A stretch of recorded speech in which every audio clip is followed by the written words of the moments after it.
Quiet, please. Thank you. Good morning and welcome to the New York City Hybrid Hearing and the Committee on Housing and Building, jointly with the Committee on Fire and Emergency Management. At this time, please silence all electronic devices. If you have any questions, please raise your hand and one of us, the Sergeant-at-Arms, will kindly assist you. Also, please do not approach the dais. Thank you so much for your kind cooperation. Chairs, we're ready to begin.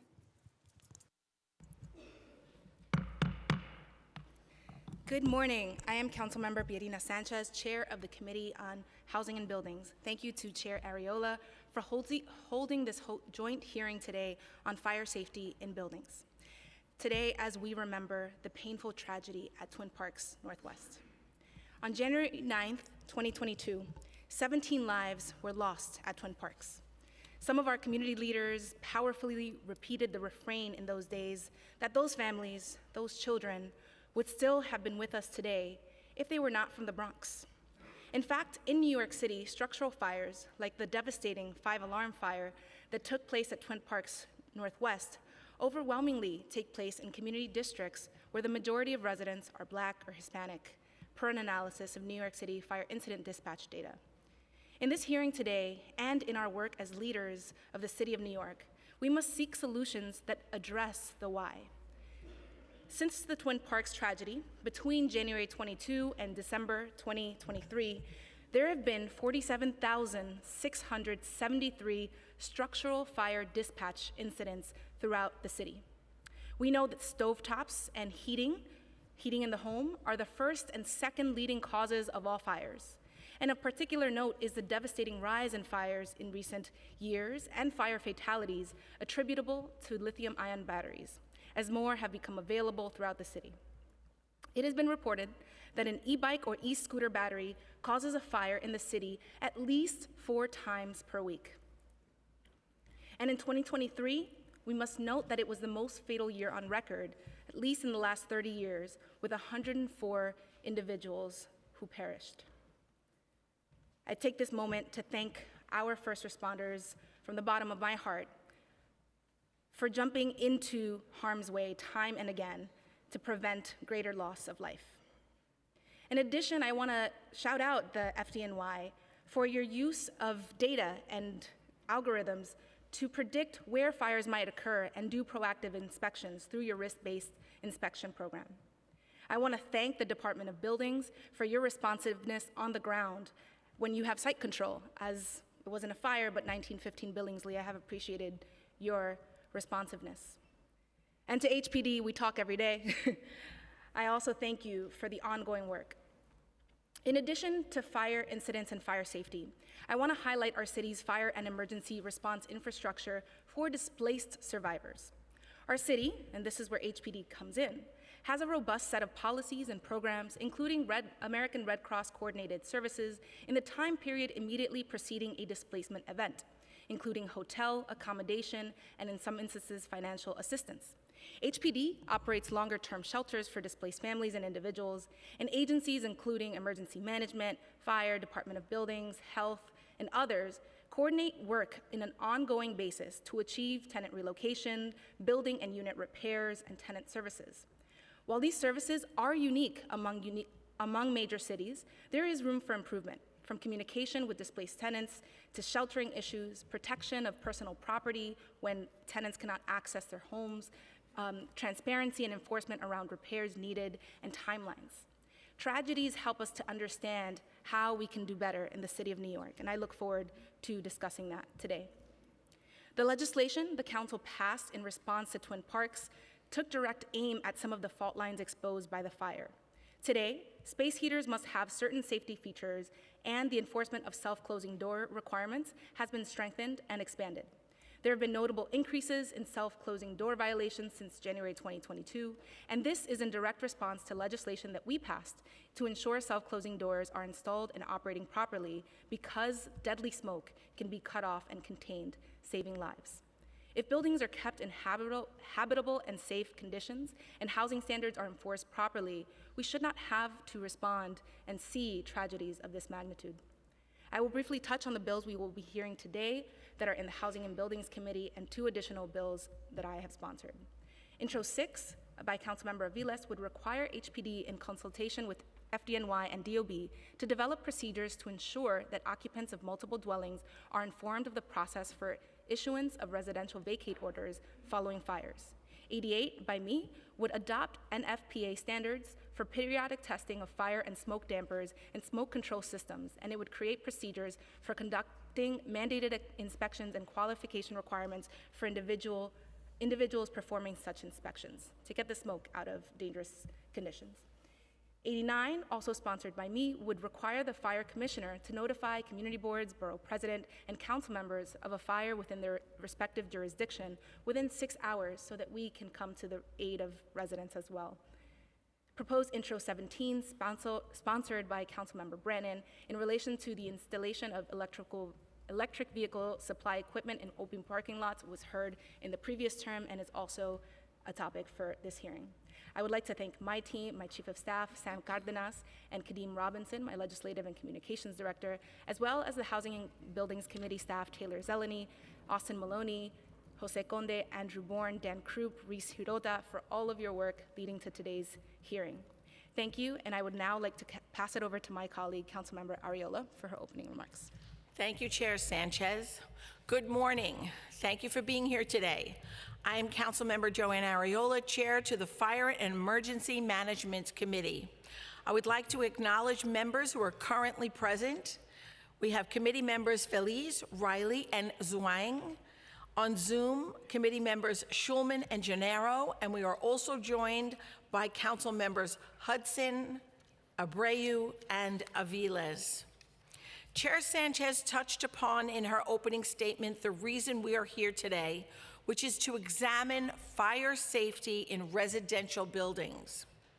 As 2 years have passed since the tragic Twin Parks fire, which took 17 lives, the city continues to experience fire fatalities at a troubling rate.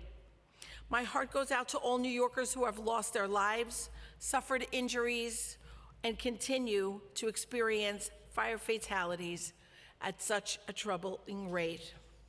My heart also goes out to all New Yorkers who have lost their lives, suffered injuries, or lost their homes due to residential fires.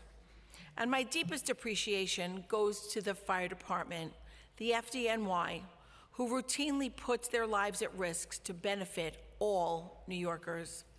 As chair of the Fire and Emergency Management Committee, I hear testimony on inspection practices of the FDNY's Bureau of Fire Prevention, examine obstacles that exist in the enforcement of relevant local laws, and learn about interagency coordination that must exist between FDNY, DOB, HPD for this city to ensure that it is effectively enforcing vital life-saving safety regulations. I'm also looking forward to hearing testimony from the administration on the package of fire safety bills that are before these committees, as was discussed by Chair Sanchez. Finally, the Fire Committee will hear separate legislation related to EMS worker safety that was heard last session. All testimony from that hearing will be incorporated into the record for today's hearing. These include 2 pieces of legislation sponsored by Minority Leader Borelli and myself, Intro number 126 in relation to requiring provision of body armor to FDNY employees providing emergency medical services, and Introduction number 127 in relation to providing de-escalation and self-defense training to FDNY employees, including providing those trainings for emergency medical services. Again, I am looking forward to the administration's testimony, as well as members of the public. I'd also like to thank our council, the committee counsel, Josh Kingsley, our senior analyst, Will Hongash, and my exemplary force of nature Chief of Staff, Phyllis Cirillo, for helping us put this together today. I'll now turn the mic over to council to swear in those who are going to testify. Thank you so much, Chair. I think first we're going to hear from our colleagues who have legislation today, and Councilmember Feliz, of course, who is the member who represents the Twin Parks Northwest. So Councilmember, actually, let me acknowledge my colleagues who are here today. Councilmember Aviles, Councilmember Abreu, Councilmember Riley, Councilmember Hudson, Councilmember Feliz, I am small, and Councilmember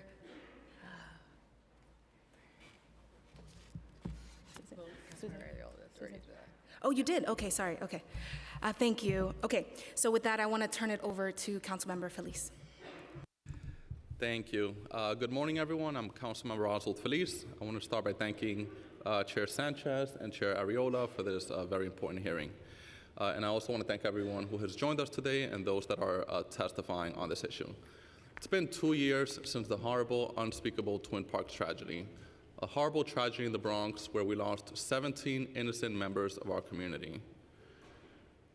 Fires continue to affect our city at a troubling rate. Last week we had another tragedy in Harlem, 17 innocent people injured, including one fatally in another e-bike fire. It's clear we have a lot of work to do. First, we need to make sure we continue to tackle the causes related to fires, including space heaters, defective electrical systems, stove fires, and now, of course, e-bikes, which is a problem that has fully developed, in my opinion. At the same time, number two, and especially in the housing context, we must create systems so that if there is a fire, people have the tools to safely escape. Fires are horrible. They destroy our homes, evicting families from one second to the next, and they also put all of our lives at risk.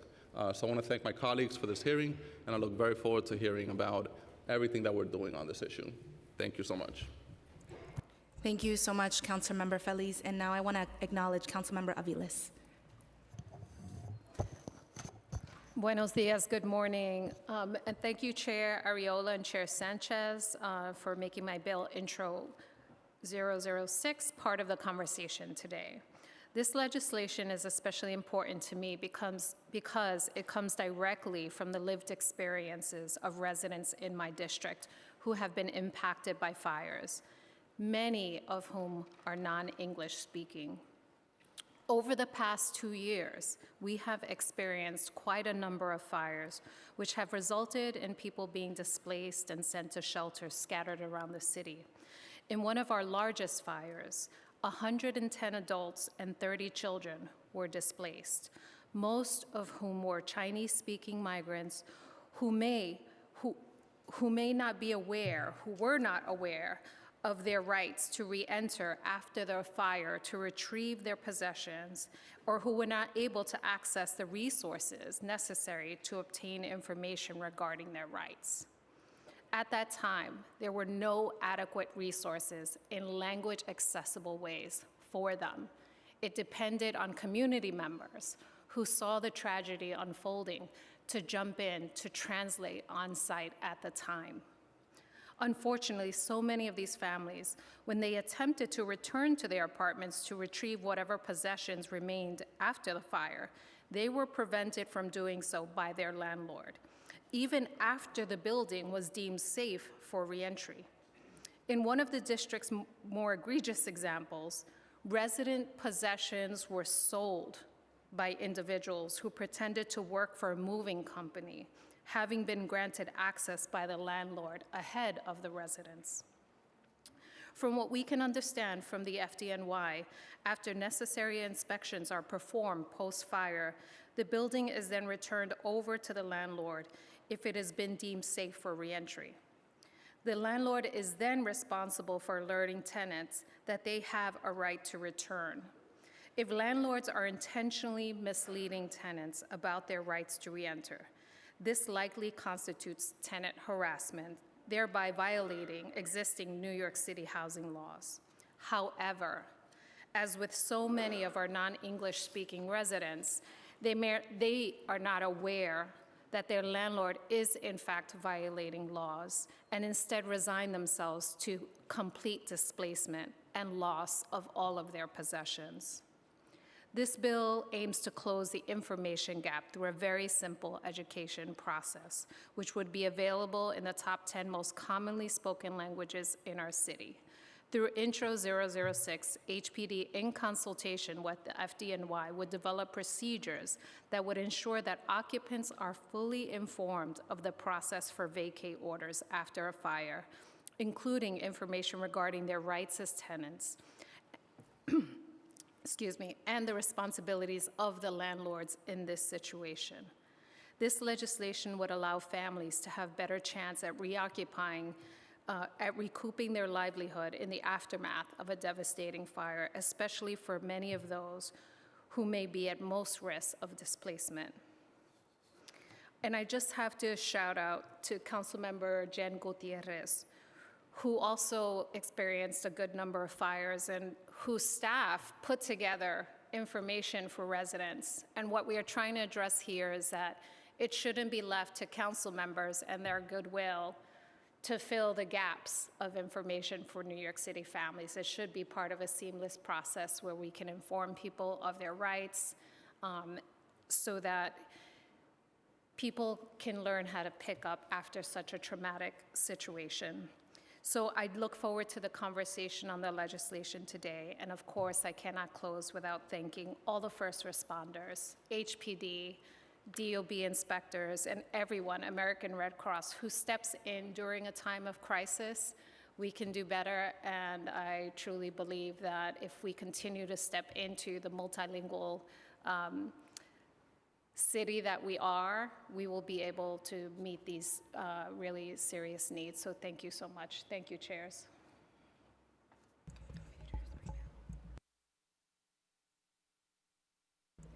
Excellent. Thank you so much, Councilmember Aviles. Now I'll pass it over to our council to bring up our pre-panel. Thank you. Good morning. We'll be having a pre-panel this morning, so we'll be starting with the Bronx Borough President on Zoom, and I also invite up Salim Drama and Ajifanta Morena to sit up at the desk here. Thank you. Thank you so much. Good morning, everyone. Good morning to all my distinguished members of the New York City Council. Thank you for the opportunity to testify before you for such an important reason. I am Bronx Borough President Vanessa L. Gibson, and I'm grateful to be with you virtually this morning to talk about such an important topic.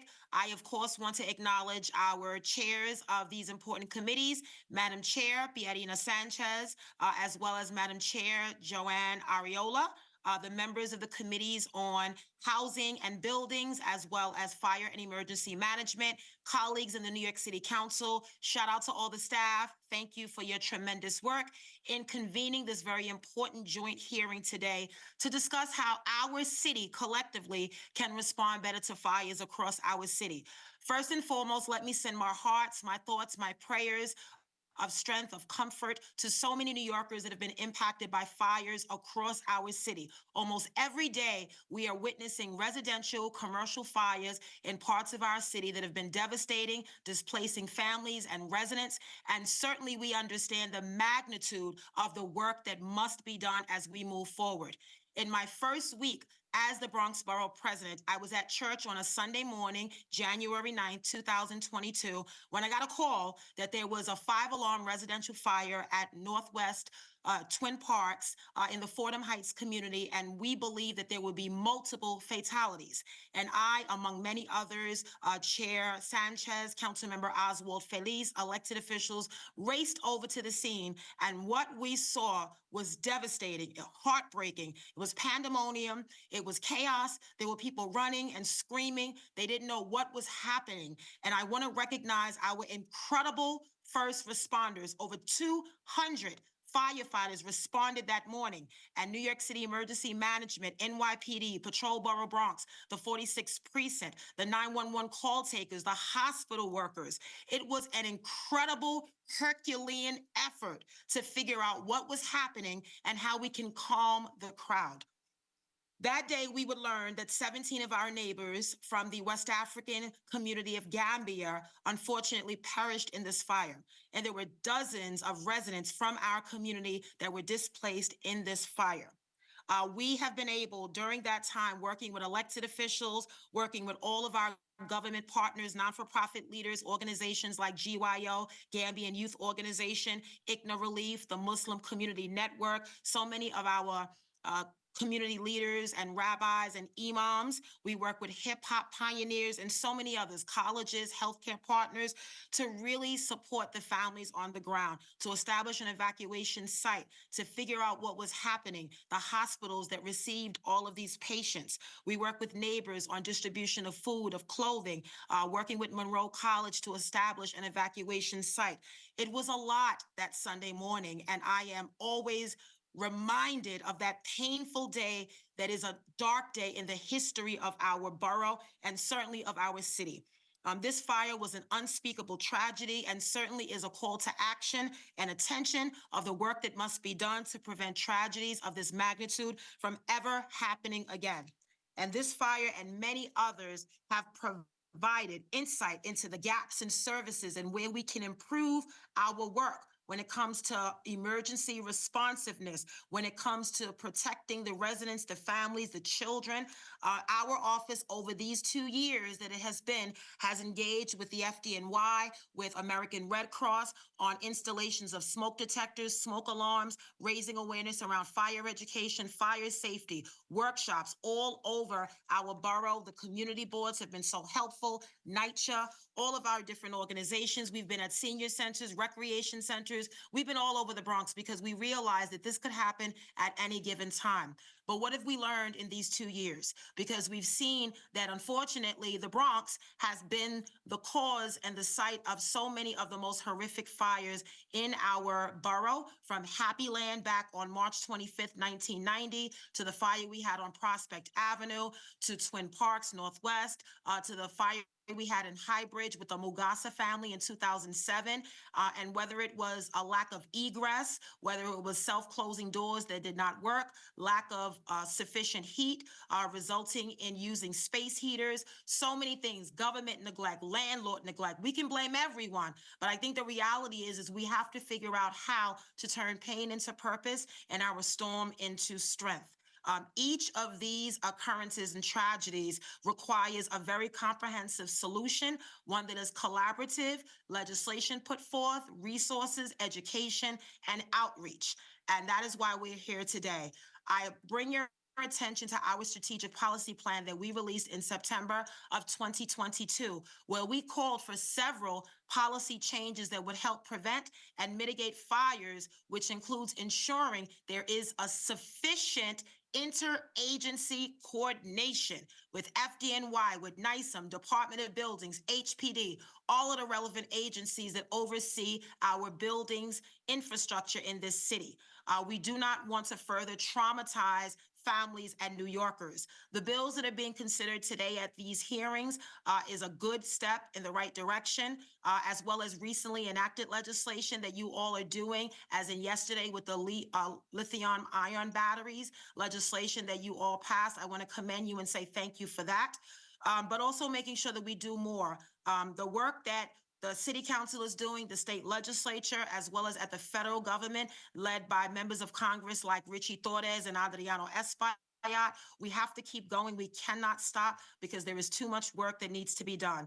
I was proud to work with Chair Sanchez and Councilmember Oswald Feliz back in 2022 to introduce legislation strengthening the enforcement around self-closing doors. And with these bills, we are tackling the root causes of fires, as well as making sure that landlords are held accountable when it comes to self-closing doors that must close, smoke alarms that must work, fire alarms that must work, and making sure that we are doing the work that is necessary to keep families, children, and older adults safe.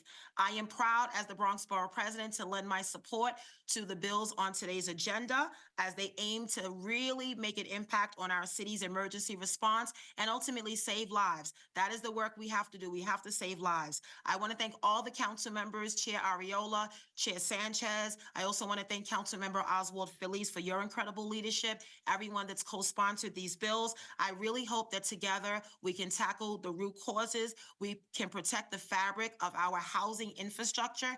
We can make sure that there's a coordinated effort when it comes to 311 calls and inspections. We have put together a very comprehensive plan when it comes to emergency relief and disaster responsiveness when we have these fires, whether they're a 5-alarm or a 1-alarm. And we want to make sure that there are organizations that are on the ground that actually get the support that is necessary. We're not going to wait until the next fire, colleagues, before we act and do this work. So I want to again thank you all for the opportunity to testify. This is an issue that is near and dear to my heart because even since January 9, 2022, my colleagues know we've had other horrific fires across the Bronx, including 2 commercial fires that devastated 2 supermarkets in our borough, a loss of jobs, and we need to make sure that we do better. I thank you all for your time and pledge to work with you because by working together, we truly can make a difference and save lives and reassure New Yorkers that we are doing our very best to make sure that they are protected in their homes as well as in our city. Thank you again, Chair Ariola. Thank you, Chair Sanchez, and to all the members of the New York City Council. It's always great to be back with you, even if it's virtually. It's good to see all of you, and thank you for your incredible work on behalf of the Bronx and the city of New York. Thank you. Thank you so much, Bronx Borough President Vanessa Gibson, and I just want to commend Councilmember Felice and Councilmember Gibson for your work just tirelessly with all of the victims of the families at Twin Parks Northwest following that tragedy. Now we're going to pass it to representatives from the Gambian Youth Organization before moving on to administration testimony. They were on the ground and continue to be on the ground with families from the Twin Parks Northwest property and just do incredible work. So thank you for being here today and sharing your insights.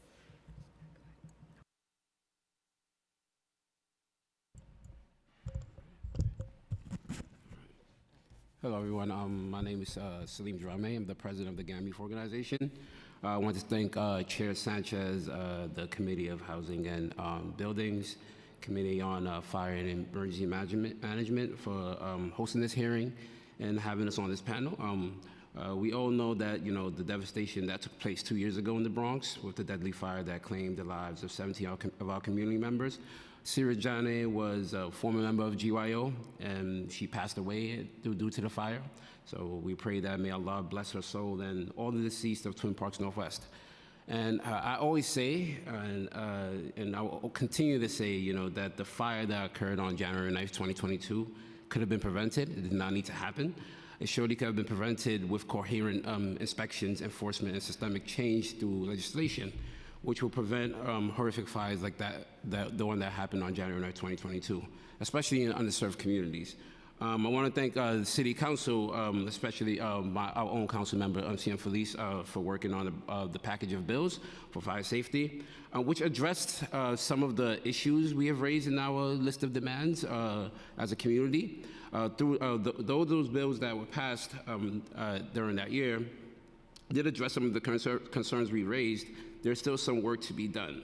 Today, we're here to voice our support with our experience with the Twin Parks Northwest fire for some of the bills that were introduced earlier this month in the council. Intro number 6 introduced by CM Aviles. CM Aviles, and intro 88 and 89 introduced by Chair Sanchez are steps in the right direction towards fire safety and management that we feel can help prevent another tragedy like January 9, 2022. So with intro number 6, we support that because it would definitely allow tenants to be educated on their rights, especially the responsibilities landlords have under the law regarding vacate orders. When the fire at Twin Parks Northwest occurred, the families had to vacate and be relocated. However, many did not receive proper communication in due time regarding when and whether or not they were allowed to go back into their residential units. While responding, we found out that some people never vacated at all and stayed in there given the dangerous conditions of the building at that time. And the ones that were displaced also did not know their rights as displaced tenants.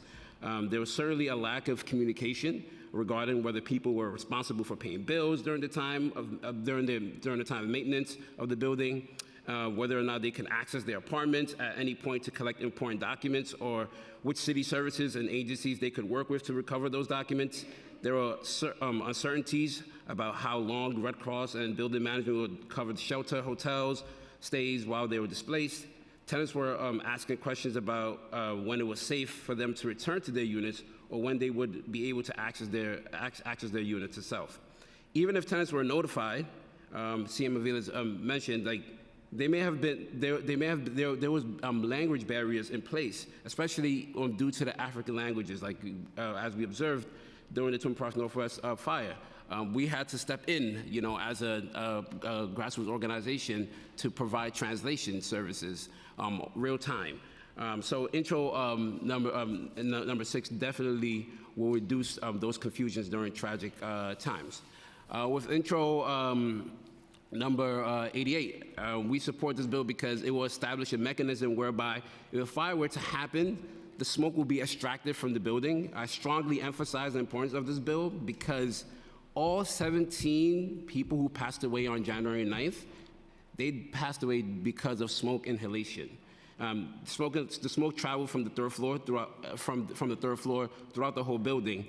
If proper smoke dampers were installed, and if there were a smoke control system that was inspected frequently, we could have avoided such a horrific scene.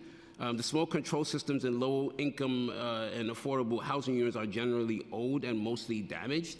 So this bill will definitely allow qualified individuals to conduct periodic inspections, which we believe will save all lives. If this bill had been passed prior to January 9, 2022, all 17 members, we believe, could have been saved. With intro number 89, again, introduced by CM Sanchez, this bill will require the FDNY to broaden its fire notification to local officials and others. The fire commissioner would be required to provide notice to community boards, board presidents, and council members of a fire located within their respective jurisdiction within 6 hours of the fire. This notice would contain the following information related to the fire: the initial alarm level, the highest alarm level, the type of infrastructure that was impacted. We support and endorse this bill because we've seen with the Twin Parks Northwest fire that it was grassroots efforts and local officials who stepped up to provide relief on the ground. And on-the-ground knowledge was key to providing on-the-go services to the families in need. So this bill definitely can serve as an accountability for how the fire department and Red Cross responds to smaller fires in low-income neighborhoods. Yeah, so that's where I'm going to hand it off to Aji Fanta. Thank you, President. Good morning, everyone. Thank you so much, Chair Sanchez, members of the Housing Committee, Council Member Aviles, Council Member Feliz, and Chair and members of the Fire and Emergency Management for having us here today, and for standing and working with our community back on January 9, 2022, and the months following it. My testimony today is a plea for our lives, for it to be recognized, for our civil rights, for our existence to be recognized. The residents of 333 East 181 Street and our community at large in the South and West Bronx exist at the intersection of economic disadvantages, anti-Blackness, anti-immigrant sentiments, and Islamophobia. Our right to live safely and our right to live safe and dignified lives have been willfully ignored and outright attacked on January 9th and before January 9th. In one of the coldest weeks of the winter, no one should have resorted to space heater to keep themselves and their families warmed. And these are the type of situations that have led to many of the fires in our communities, where there's lack of heat, hot water, and other basic necessities that everyone should have in their homes and houses. It should not take more than one tenant complaint about the building heating for a landlord to make appropriate repairs. It should not take the loss of multiple lives for a city to finally look into years of housing code violations. The following days after January 9, we sat at the mosque and we prayed over 17 caskets. It was in 1, it was in 2, it was in 5, it was in 10, it was 17 caskets that we had to pray over, including young children and babies. From the greed and negligence of the building owner to the city turning a blind eye to years of complaints, each one of these failures was an act of violence against the residents of 333 East 181 Street, forcing hundreds of people to live in such horrible and deplorable conditions, deprived of basic necessities, made their death almost inevitable. As Salim mentioned, we welcome and strongly endorse the bills being introduced today, because this will help save our lives, along with the package of bills that Councilmember Felice introduced with other members of this council back in January 2022. What we witnessed following months of this fire was us standing up for our community because we knew that the city was going to neglect those things that we needed. We kept the center open 24 hours. We were on the ground at Monroe to provide language access to our community, as Councilmember Aviles mentioned. Even though sometimes these educational materials are available, they do not cater to our community and the language needs. We were at the shelter hotels every single day for the 3 to 6 months that people were displaced during that time, and we witnessed what happened there. We saw bed bugs, we saw people crammed into hotel rooms when there were rooms, extra rooms available, which they could have been paid to be in. And this wasn't only for the 333 fire residents. When my mom, my little sister, and I, we experienced a fire in 2014.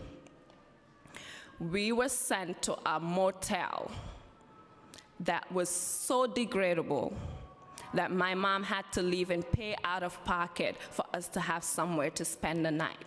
These are the conditions that Bronxites are subjected to when fires occur.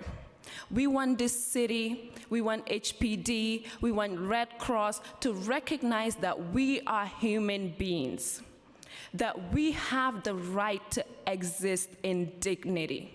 And we want, when fires occur, for these things to be respected and for us to be treated like how everyone else in other zip codes are treated. And we want for fires to be prevented. We want for measures to be taken, for inspections to happen, for people to be qualified, to be trained, to make sure that they can carry out these inspections, and complaints aren't left for years without being addressed. Thank you all for your time. Thank you both so much for providing that testimony. It helps to ground us in what we're discussing here today. Do any of my colleagues have any follow-up questions at this time? Okay. Thank you so much. I'd now like to call up members of the administration.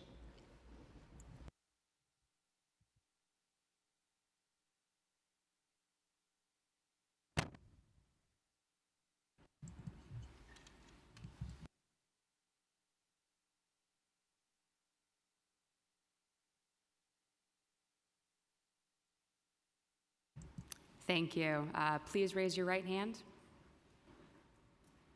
Do you affirm to tell the truth, the whole truth, and nothing but the truth before this committee, and to respond honestly to council member questions? Yes. Great. Thank you. You may begin.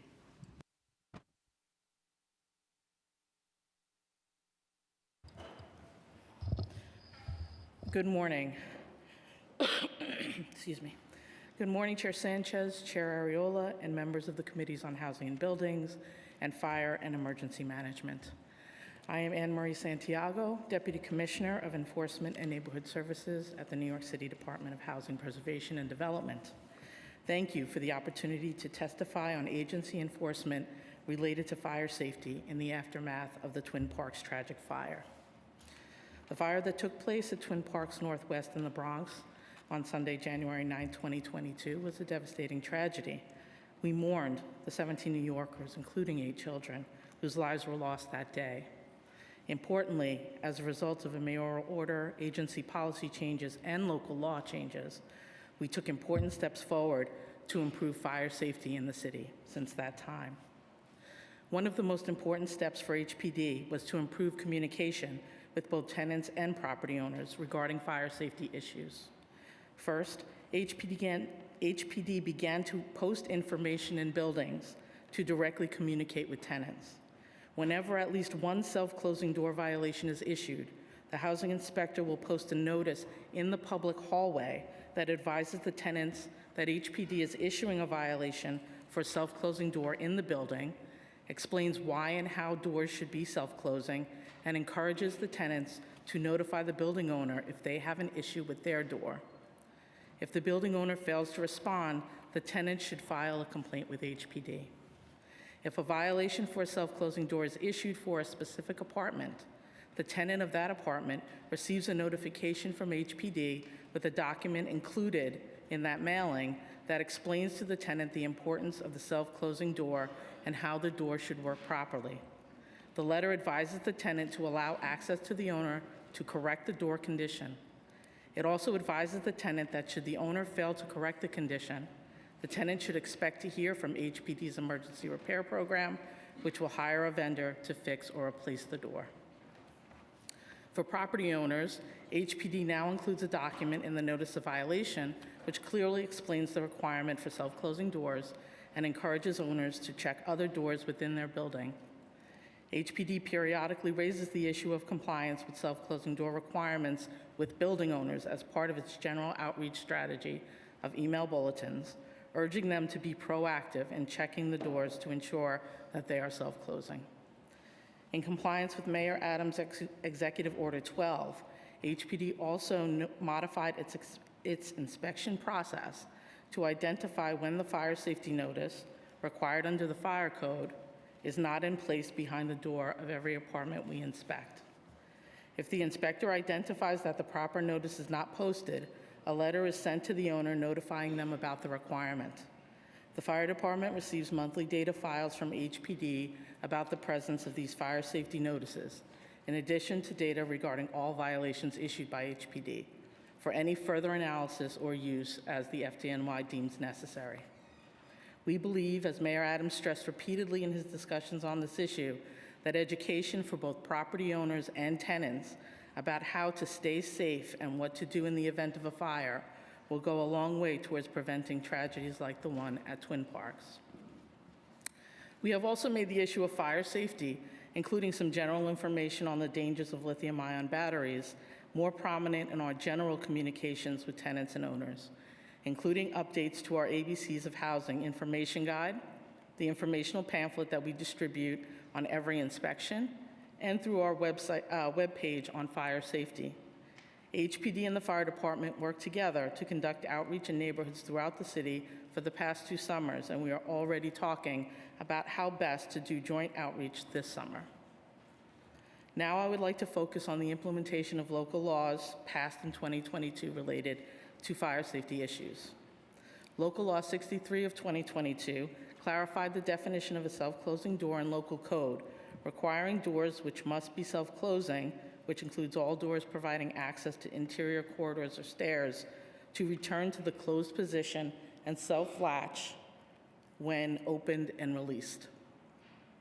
Pursuant to this law, in July 2022, the time for landlords to correct a violation for a door which is not self-closing was reduced from 21 days to 14 days. This legislation also required HPD to re-inspect all self-closing door violations, whether certified or not certified as corrected by the owner, beginning in January 2023. All of these changes were implemented. Working with the fire department, we refreshed our training regarding self-closing doors, retrained existing inspectors, and included this training with all new inspector training. We refocused our efforts to ensure that inspectors are looking at public area doors in their line of travel during inspections, resulting in an increase in violations issued between fiscal year 21 and fiscal year 23 from just over 23,000 to almost 50,000. Between July and October 2023, HPD issued 22,000 self-closing door violations compared to 16,000 during the same period in 2022. We continue to aggressively inspect for these issues. HPD continues as well to work towards re-inspecting all self-closing doors within 20 days. As of January 30th, 2024, we have attempted to re-inspect more than 55,000 violations. Our average time to re-inspect is 13 days for calendar year 2023, and overall, we re-inspect within 20 days 80% of the time. This is a very challenging mandate for our agency to meet, especially during heat season when we need to focus our resources on responding to heat and hot water complaints and violations during the coldest periods. Local Law 71 of 2022 required HPD to create a proactive program to inspect self-closing doors at 300 buildings identified in consultation with the fire department. HPD worked closely with the fire department and the Department of Buildings to create criteria for selection and created the first list of properties as required. Obviously, it is impossible to know which building might have a fire or when. In selecting criteria, we considered what available city data might be useful in identifying buildings at a higher risk. Criteria for selection of Class A multiple dwellings for inspections of self-closing doors includes buildings with 6 or more dwelling units and at least one of the following criteria within the 3 years prior to selection. At least one complaint regarding a self-closing door, more than 5 heat complaints in each of the 3 heat seasons, at least one fire safety-related violation issued by the Department of Buildings, and buildings which have failed to file an annual boiler report with DOB where applicable. That list of buildings is then shared with the fire department to help rank those buildings based on fire safety risk. Certain buildings which had comprehensive building inspections from HPD recently, such as Alternative Enforcement Program buildings, are excluded. Owners were notified when the buildings were selected with the intent of prompting those owners to proactively take steps to address self-closing door requirements at their buildings prior to inspection. Of the buildings selected, 22% are in the Bronx, 30% in Brooklyn, 29% in Manhattan, 17% in Queens, and 2% in Staten Island. HPD has until June 30th to complete these inspections. As of February 22nd, 2024, HPD has completed inspections at almost 250 buildings, attempting to inspect over 10,000 doors. Over 1,700 violations have been issued for self-closing doors. A report regarding these inspections is due to the City Council in September 2024, and the list of buildings inspected with results is required to be posted online. Now turning to the new legislation regarding Intro 6, HPD agrees that it is important for tenants to understand the procedural steps if there has been a fire that has resulted in a vacate order for their home. Information regarding the availability of emergency services, including relocation and other services available through the American Red Cross in the short term and through HPD's emergency housing services after a few days, is provided to tenants at buildings where there has been a fire if HPD or DOB conducts an inspection, and ARC, the American Red Cross, is usually on site. Information about the timelines for return to the property and the owner's responsibilities to allow reoccupancy is very specific to the extent of the fire and the conditions existing after the fire. In cases where there is extensive damage and multiple agencies issue vacate orders, the building may not be safe for any type of reoccupancy, even to allow tenants to retrieve belongings. Determining the timelines for such access can be very difficult for both the agencies and the owner. Assessments need to be completed by the agencies and the owner's construction professionals, and at least the preliminary cleanup, such as broken glass and debris removal, need to be completed. We have found that in most cases, property owners work collaboratively with tenants to allow at least supervised access to damaged areas of the building for the retrieval of the most important belongings, such as medicine, documents, and pets. Information about the revocation of agency vacate orders can be found on each agency's website. Without the revocation of any applicable vacates, tenants cannot permanently reoccupy the building. The process of lifting a vacate order is, for HPD, a process which requires a full building inspection, correction of the conditions which were the reason for the vacate, and the meeting of general health and safety minimum standards.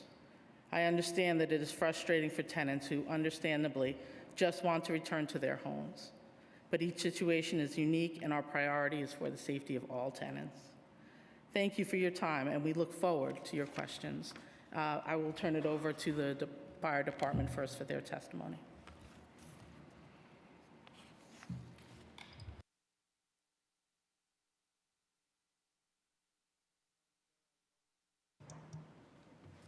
Thank you. Good morning, Chair Ariola, Chair Sanchez, members of the Fire and Emergency Management Committee, members of the Housing and Buildings Committee, and the sponsors of today's legislation. My name is Kevin Woods. I am the Assistant Chief of Fire Operations at the New York City Fire Department. I appreciate the opportunity to speak with you today about the second anniversary of the Twin Parks fire and the legislation being considered by the City Council. The Twin Parks fire was a tragedy that remains imprinted on the minds of every firefighter and member of EMS who responded on that Sunday morning in the Bronx in 2022. It proved fatal for 17 members of our community and resulted in the hospitalization of 46 other residents. We remember the fire's devastation, but we also remember the brave efforts of the firefighters, EMTs, and paramedics who provided life-saving care. 200 firefighters and 57 ambulances responded to the incident, with the first units arriving in roughly 3 minutes.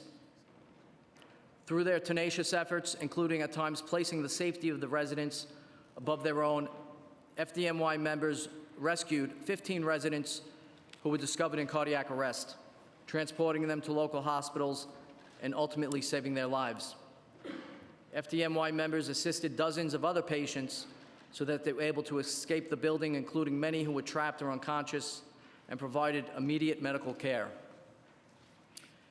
In the wake of the Twin Parks fire, the department shifted our outreach and education efforts into overdrive. The Fire Safety Education Unit worked with community and faith-based organizations, schools, tenant associations, and local and elected stakeholders to enhance fire safety programming citywide. We partnered with our fellow agencies and mayoral offices to ensure that our reach was as broad as possible, including the Department of Youth and Community Development, the Mayor's Office of Criminal Justice, Health and Hospitals, the Administration of Child Services, the Department of Education, and the New York Police Department's Community Affairs Unit.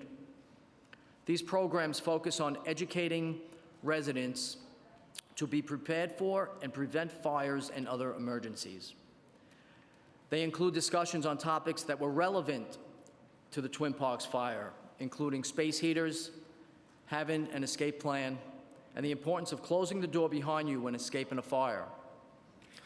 I will highlight a few statistics that demonstrate the agency's efforts to expand outreach and education. In 2021, the year prior to Twin Parks, the FDNY Fire Safety and Education Unit performed fire safety presentations for audiences totaling 151,000 people. In 2022, that number nearly doubled to a total audience of 281,000.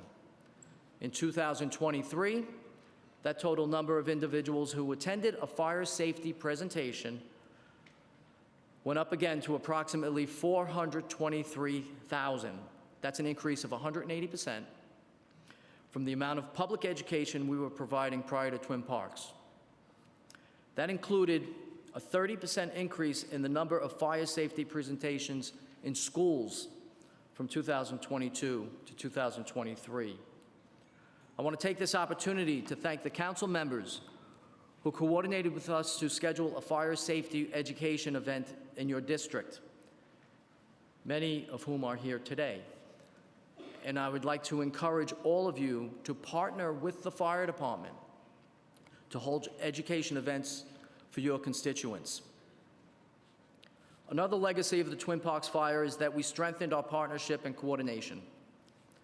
Fire inspectors do a great job inspecting the common areas of multiple dwellings, like Twin Parks, but they generally do not have access to individual apartments or to private dwellings.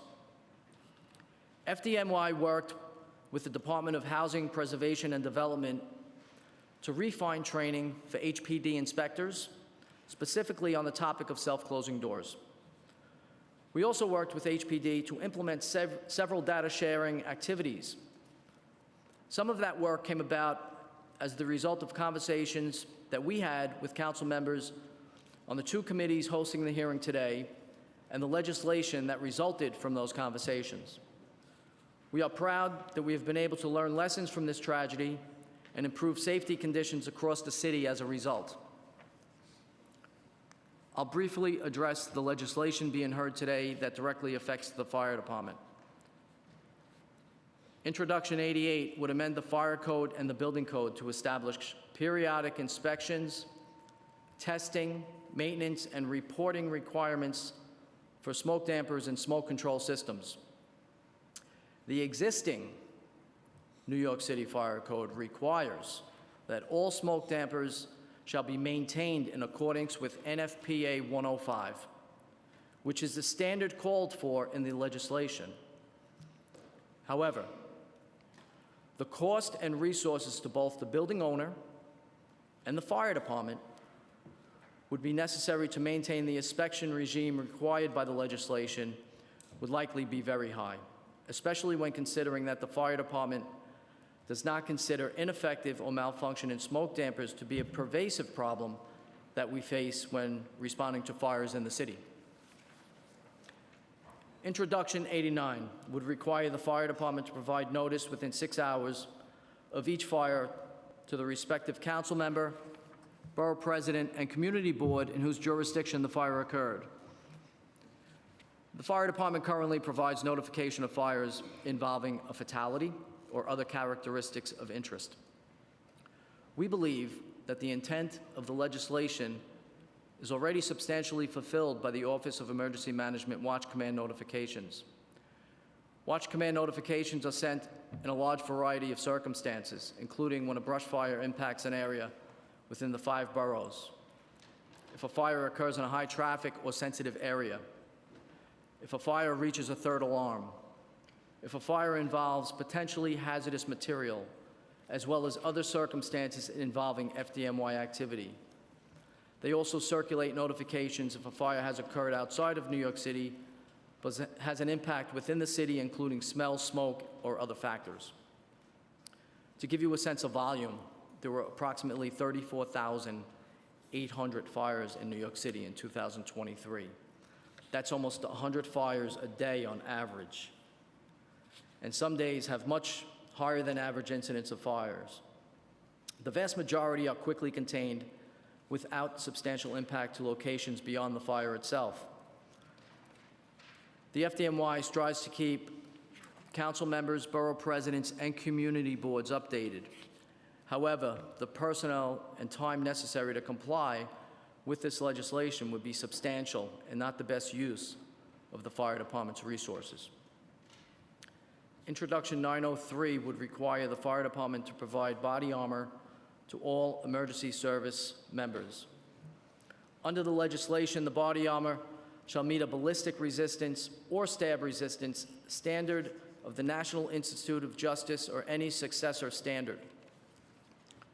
No employee shall be permitted to retain the body armor after leaving the fire department or moving to a position that does not involve the provision of emergency medical services. The fire department currently makes ballistic vests available to all EMS members. Each new member is fitted for a vest upon leaving the EMS academy. Replacement vests are made available every 5 years. The fire department values the safety of our members above all else. We agree with and are supportive of this legislation. Introduction 904 would require the fire department to develop de-escalation and self-defense training for all emergency medical service employees. De-escalation and self-defense training is necessary, and the department does provide this type of training. EMS members participate in a 12-hour training regimen that is conducted in partnership with New York City Health and Hospitals. The program is focused on situational awareness, de-escalation techniques, managing patients who are experiencing a mental health crisis, and patients who are potentially violent. In addition, members receive instruction on contacting others for assistance during an escalating situation or emergency, including communicating with law enforcement.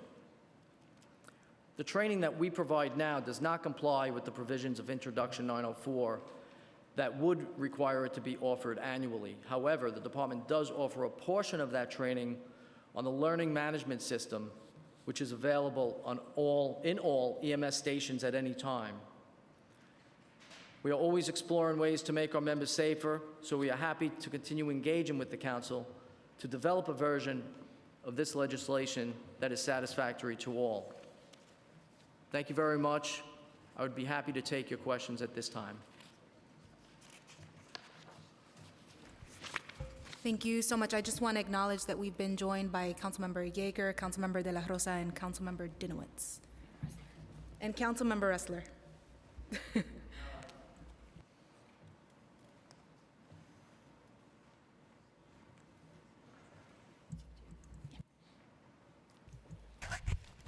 Thank you all for coming and for testifying. So you know, when we first came into the council, that's when Twin Parks, I think that was January 9th. We all came in on January 1st, and it was devastating. And that's why this legislation and legislation before that became imperative to come into play. So for the fire department, what is the current fire code requirement for the inspection of smoke-controlled dampers and any other type of smoke control within an apartment?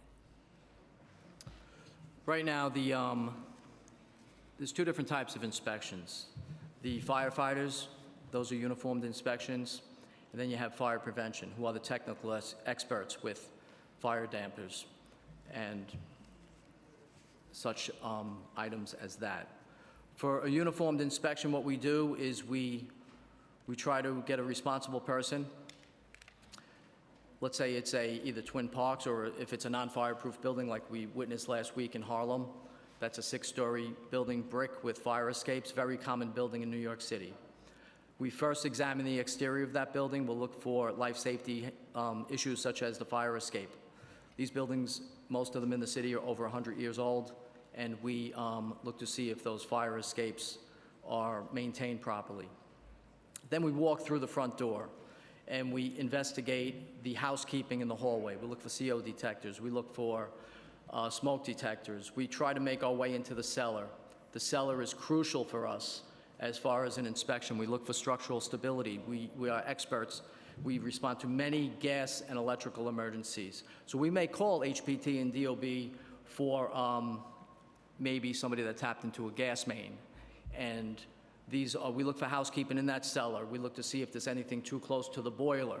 And again, we look for that structural stability. At the same time, we're trying to familiarize ourselves within these buildings.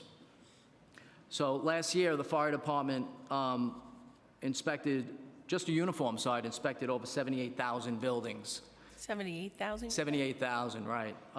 So 42,000 are based on RIBIS, and another 35,000 are just mandatory inspections that we have, like complaints.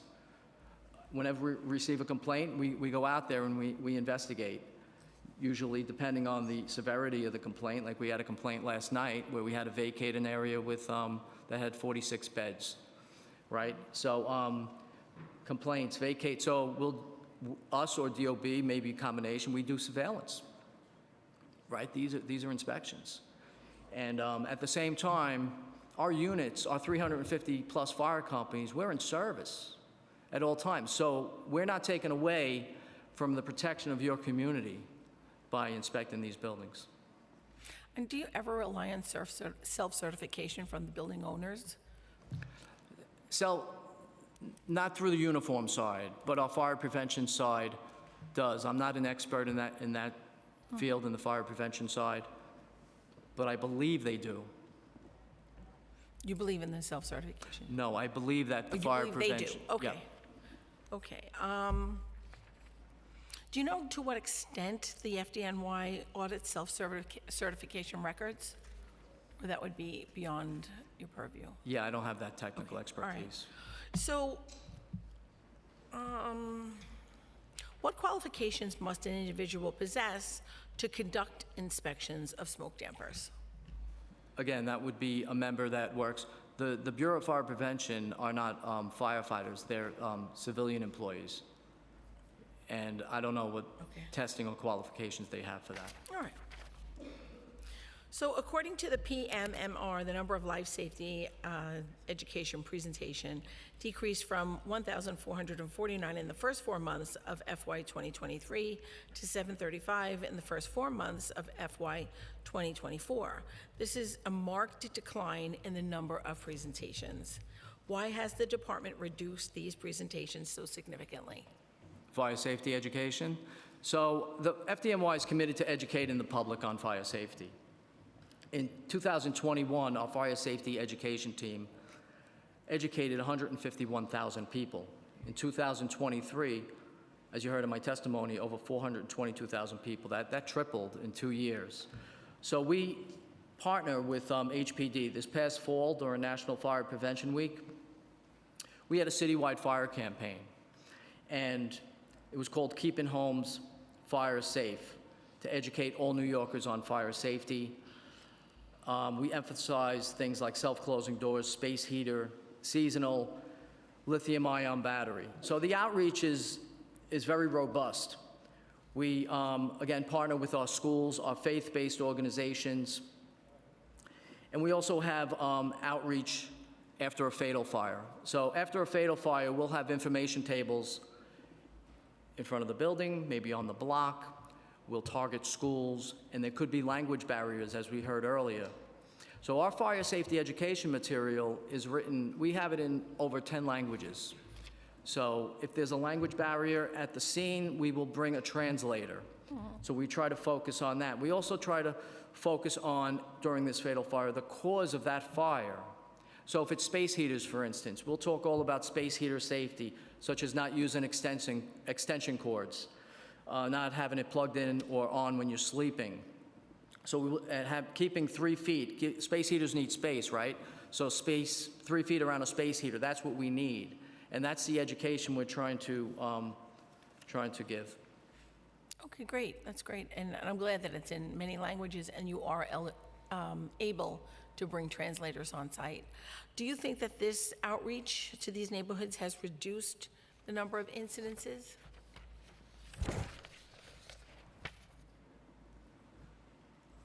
I'm not sure if it reduced or increased the number of incidences, but we could educate on the fire safety aspect of it. So I think that when we first started talking about this was all about space heaters. And we did a lot of outreach with the FDNY and this council on space heaters. And I think that message was gotten because we're not hearing a lot about space heater fires anymore. Of course, lithium-ion batteries are a whole other portion now, and that is what we're working towards, you know, at this point, getting that type of outreach out there. So that'll come at another time, I imagine. Yeah, I'd like to give you some numbers. Sure. In 2022, citywide, the year of Twin Parks, we had 27 space heater fires. Right. Last year, we had 12. So I'd say So I more would say success. that's due to the great efforts of our fire safety education. Yes, I would agree. I would agree. And then I want to talk about the pre-considered intros from Borelli and Minority Leader Borelli and myself. Does the department currently offer, and I know you went over this in your testimony, but I just want to kind of have you expound on it a bit, currently offer de-escalating and self-defense training to EMS personnel? And if so, when is the training offered and how many hours constitute the training, and are there refresher courses? So the training is offered. It's a 12-hour training course through partnership with the New York City Health and Hospitals. And we use it for situational awareness, de-escalation techniques, managing patients experienced that mental health crisis and who are potentially violent. We do offer a portion of that training on our learning management system, which is available in all EMS stations at any time. It's online, the learning management system. All right. And would the department contact a third party to develop de-escalating and self-defense training, or would this curriculum be constructed in-house? We're still looking into that, and we'd like to have further conversation with that. Perfect, perfect. And just last question, does the department view de-escalating and self-defense training to EMS personnel as something that would increase their safety and the safety of our first responders? Yes, we feel the de-escalation would increase their safety. We don't want our EMS personnel to engage. And I know that you mentioned that there's already body armor available for our EMS and FDNY personnel, but what concerns Councilmember and Minority Leader Borelli and myself and the other members that are on this bill is that there's not enough checking of size. People go up in size, down in size. With female firefighters, maybe pregnant. So that's where we wanted to come in and say that there needed to be more attention paid to when they're being refitted, how long are we going past the 5 years, and are there a sufficient amount of those body armor jackets for every member that is in that particular firehouse. So thank you, and I will yield to my co-chair. Thank you so much, Chair. Those are excellent questions. Had a few, so cross them off. I'm actually going to cede the floor to my colleagues, and then I'll come back around just to make sure I'm respectful of their time because I talk a lot. Councilmember Aviles. Great. Thank you so much, chairs. And thank you, HPD and FDNY, for your testimony and work. I guess I'd like to follow up with HPD in particular. In your statement, in your testimony, you noted that information is provided to tenants at buildings where there have been a fire and DOB conducts the inspection, and the American Red Cross is usually on site, which absolutely I have seen the Red Cross in every fire that we've had, along with personnel. I have never seen, including in a personal experience when my sister had a fire and I was with her, ever receiving information that clearly articulated what her rights were. And in all of these instances, sadly, our experience has been the landlords were antagonistic at best during these situations with their tenants, and never provided affirmative information to them. And certainly American Red Cross provided their, here's some coffee, here's your immediate stuff, you'll get a caseworker and eventually assigned a hotel, but that was it. I have also never seen language accessibility, including Spanish or anything else provided on site. So I'd love to know what these materials are, if you could provide them to council. And I'd like to hear more specifically who develops them, who is responsible for distributing them, and I'd love to see the languages in which they are developed, because I have never seen one in all my years prior to even being a council member. Thank you, Council Member, and I appreciate your earlier kind of contextual discussion about what you're looking for with this bill, and I think we should work together. I think, you pointed out another council member who had put something together that I guess you felt was appropriate and is kind of maybe we can look at it as what you're looking for.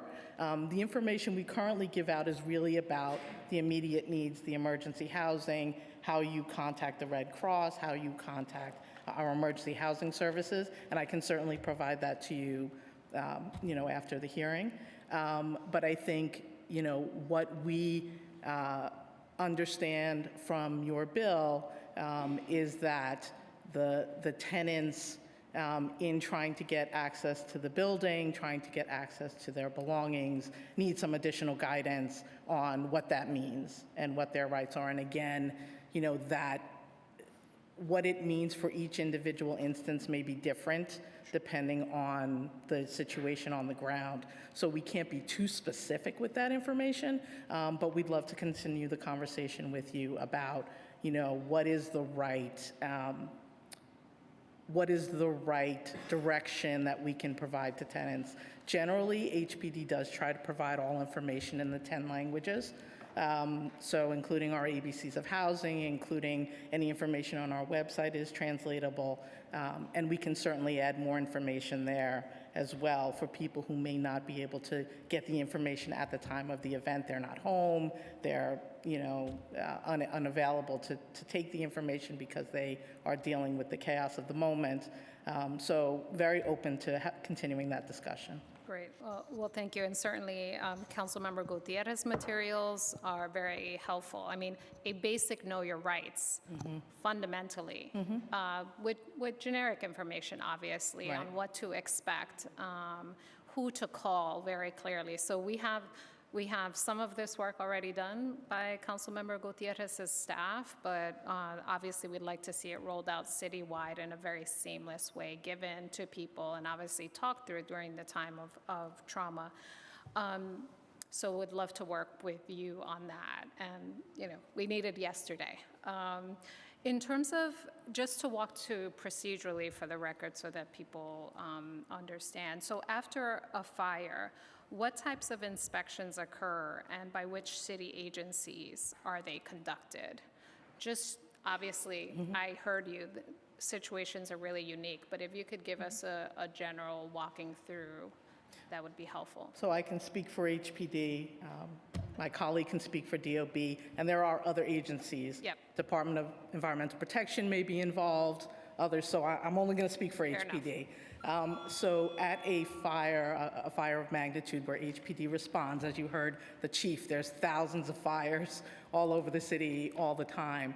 But to those that HPD responds, when our inspector gets to the building, usually if it's a larger fire, emergency management is on scene and is coordinating access to the building. The fire department determines and the buildings department determine when we can access the building to do our inspection. So an HPD inspector will assess what the damage is, whether a vacate order is required based on that damage. So generally, HPD vacate orders would cover things like no electricity to the building or significant water damage to apartments. Our vacates do not cover structural issues, which would be covered by the Department of Buildings. Once the vacate order is issued, it is approved, posted at the building, it is posted online. Information is shared with the American Red Cross and with our emergency housing services to enable tenants to receive the services, whether it's rehousing or whether it is just other types of support, as you mentioned. In a larger fire, HPD will monitor the work that's happening at the building, again, in coordination with other agencies. There may be interagency meetings in the days immediately following. I'm sure several council members have participated in those types of meetings. Determinations are made about what work can move forward, what work may require appropriate permits, or again, if DEP is involved, what type of monitoring is necessary. And depending on the scope of the damage, decisions may be made about rescinding vacates from apartments that maybe had no damage and were just waiting for a restoration of service, or were vacated because of damage to, the front doors of the apartments, and those are quickly resolved. But some, again, take more time depending on the damage. Thank you. If I could just, I realize I'm over time. It went so quickly. I guess I'll just ask a few quick questions, and then, so does the FDNY or HPD ever communicate directly with displaced residents, or does all of that communication, is all of that communication expected to flow through the landlord? Most of the communication to the tenants from HPD's perspective would happen through emergency housing services. So if someone had accepted services and we were aware of changes to the status, they would be advised through emergency housing services. And the fire department doesn't perform any outreach post-fire. We just ensure the safety of all the occupants and the inspectors. That's why we don't allow anybody in the building right away. We want to make sure everything is safe, and then we turn the building over. So we don't do any outreach post-fire. So if a tenant is denied re-entry after building has been deemed safe, what recourse does a tenant have? And where do they turn for help?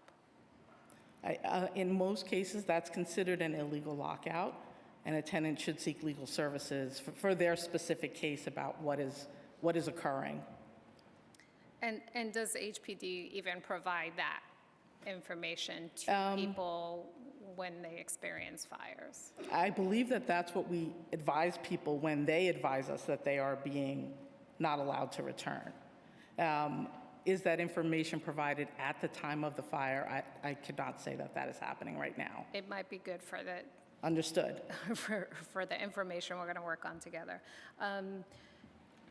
In terms of, do city shelters ever, and I understand this is not the agency, but if you bear with me, do city shelters ever investigate whether families entering as a result of a fire may be eligible to return home through the determinations of FDNY or HPD?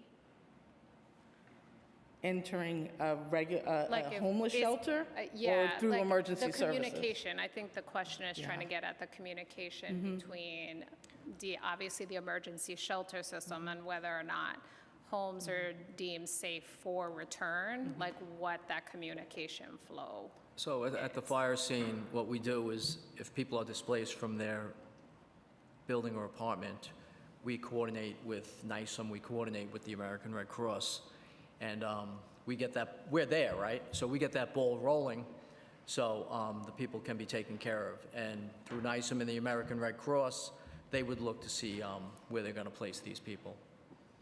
Right. And in terms of HPD, are you? If the tenant comes to us at a later time looking for emergency housing services, and they are looking for those services, and we know that the vacates have been rescinded, we do provide that information.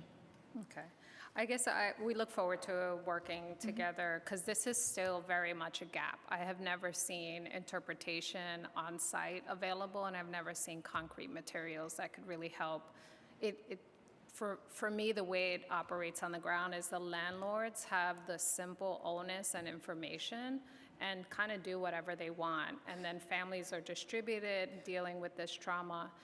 And we're often trying to find them, and Red Cross has been great, and connecting them to legal service providers, and they're constantly at a disservice. And so there's a real gap here that I think we can work together to address. I do know too also when families or households are engaged with our emergency housing services, they are provided information about filing with HCR, for example, to protect their rights to return.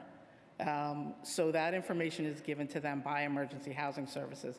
I can't speak for tenants who don't engage with us. And emergency housing services is under HPD? Correct. Okay. All right, thank you, Chair. Thank you so much, Councilmember Aviles. I'll now, I wanted to just put a note. I'll ask questions about this later, but in terms of determining timelines for access to the buildings, I just want to note, one, my gratitude to DOB and to HPD, because on the folks on the ground, they know their stuff. They know what's going on. They have estimates about, it could be anywhere from 3 days to 2 months, Councilmember.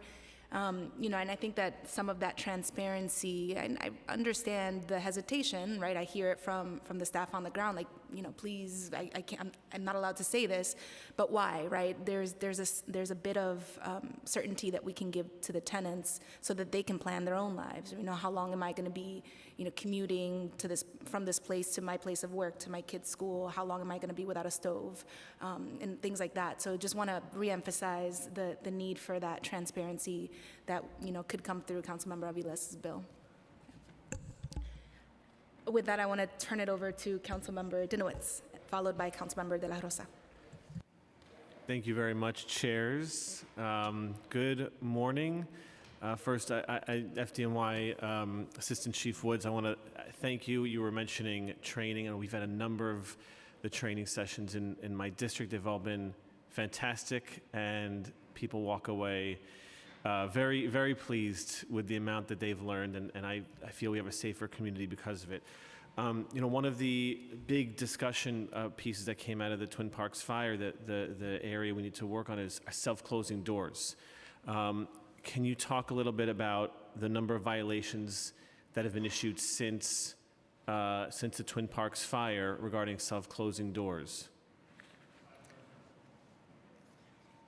The fire department, when we inspect a building, we don't inspect the interior of apartments as far as self-closing doors, but we. So let me just, I'm sorry, continue, I'll ask. But we do receive data from HPD regarding that. So they share monthly data with the fire department, with the FDNY. Our data scientists, we have a program called RIBIS. It's a risk-based inspection program. Our data scientists review, they look ways to improve the formulas. So we concluded that some categories are useful. We can't put this into our RIBIS program all at once. Some categories are useful, but we have discovered that they are already included in the algorithm with the 311 data, so it would be a duplication of effort. So what we do with our risk-based system, it incorporates a number of indicators into an algorithm. And we did. Excuse me for a second, Chief. Do you just want the number of violations? Because that's HPD. Oh, yeah, well, I'm talking to all three of you, but I did Okay. want to thank FDNY, but that's for all three of you. Okay. So HPD, yeah, how many violations and how they've changed through the years? In fiscal year 22, we issued 30,000 plus self-closing door violations, and in the last fiscal year 23, we issued almost 50,000. And what was the increase due to? Mostly to violations in public areas. So after the Twin Parks fire, we really refocused on those violations. We had always, basically since 2017, really focused on apartment doors. And so in fiscal year 22, 40% of the violations were for public areas and 60% were for apartments. And in 23, 63% were for public areas. And what does that look like? Where do those, how do you know to inspect those public areas? The inspector's procedure now requires them, any public area that they walk through, if a door is required to be there, it's required to be working properly. So, And so for example, you would get a complaint for a specific apartment, but as you're walking, as the inspector's walking through the building, they will walk through, let's say, a staircase and notice the door is not closing? correct. And does that trigger, if there's one staircase that does not close, does that trigger the inspector to go through the entire building? No, not at this time. Our inspectors have a significant number of complaints to respond to, and so stopping at each one and going through the entire building, would be extremely time-consuming. But we do have this proactive inspection process now, as you know, to look at whole buildings. You may not remember this, but I do. remember You do your remember question it. about Can you proactive define the word proactive for In us, the- please? Yes, sir. And for those of you who don't know, 2 years ago, you remember, I was asking 2 years ago, do you proactively inspect the buildings? And I think the answer was yes. And as we discussed, it turned out that it wasn't actually proactive. It was just always in response to something. So can you define what proactive officially means to the department now? So as of a local law that the council passed, we are required to look and identify buildings specifically for inspection for this purpose proactively, regardless of whether we have issued previous violations or not, but we don't, it's not random. It's not a random proactive inspection. As I laid out in my testimony and as we have in our rules, there's a process for selecting these buildings, criteria that we use to identify them. So I want to, and it's not complaint driven. It is not complaint driven. So that is proactive. Correct, sir. But I want to go back to what an actual thank you for that. I want to go back to what an actual inspection looks like. I'm an inspector. I get a complaint about, may I continue? I get a complaint about an individual apartment. I happen to be going through the building and notice the staircase that I may happen to go through does not have a self-closing door. But there's no requirement or nothing that goes off. You're not training the inspector to say, well, you know, if one self-closing door in a public space doesn't work, perhaps there's more than one. There's no. Yes, so what we do whenever we're going to issue a self-closing door violation in a building, when the inspector is leaving that building, they post a notice in the hallway before they leave that advises the tenants that HPD has identified at least one door in the building that does not have a self-closing door, whether that is the apartment door or whether that's a public area door, and ask the tenants if either their door, their apartment door, or any door that they know of in the building is not self-closing, that they should report it to the landlord, and if the landlord fails to respond, that they should file a complaint regarding that door. What languages are those in? Actually, we have a copy of that. I believe that there are indications in multiple languages that advise the tenant that they can get all of the details of the notice. And before I see, I would love to see it. And before I do,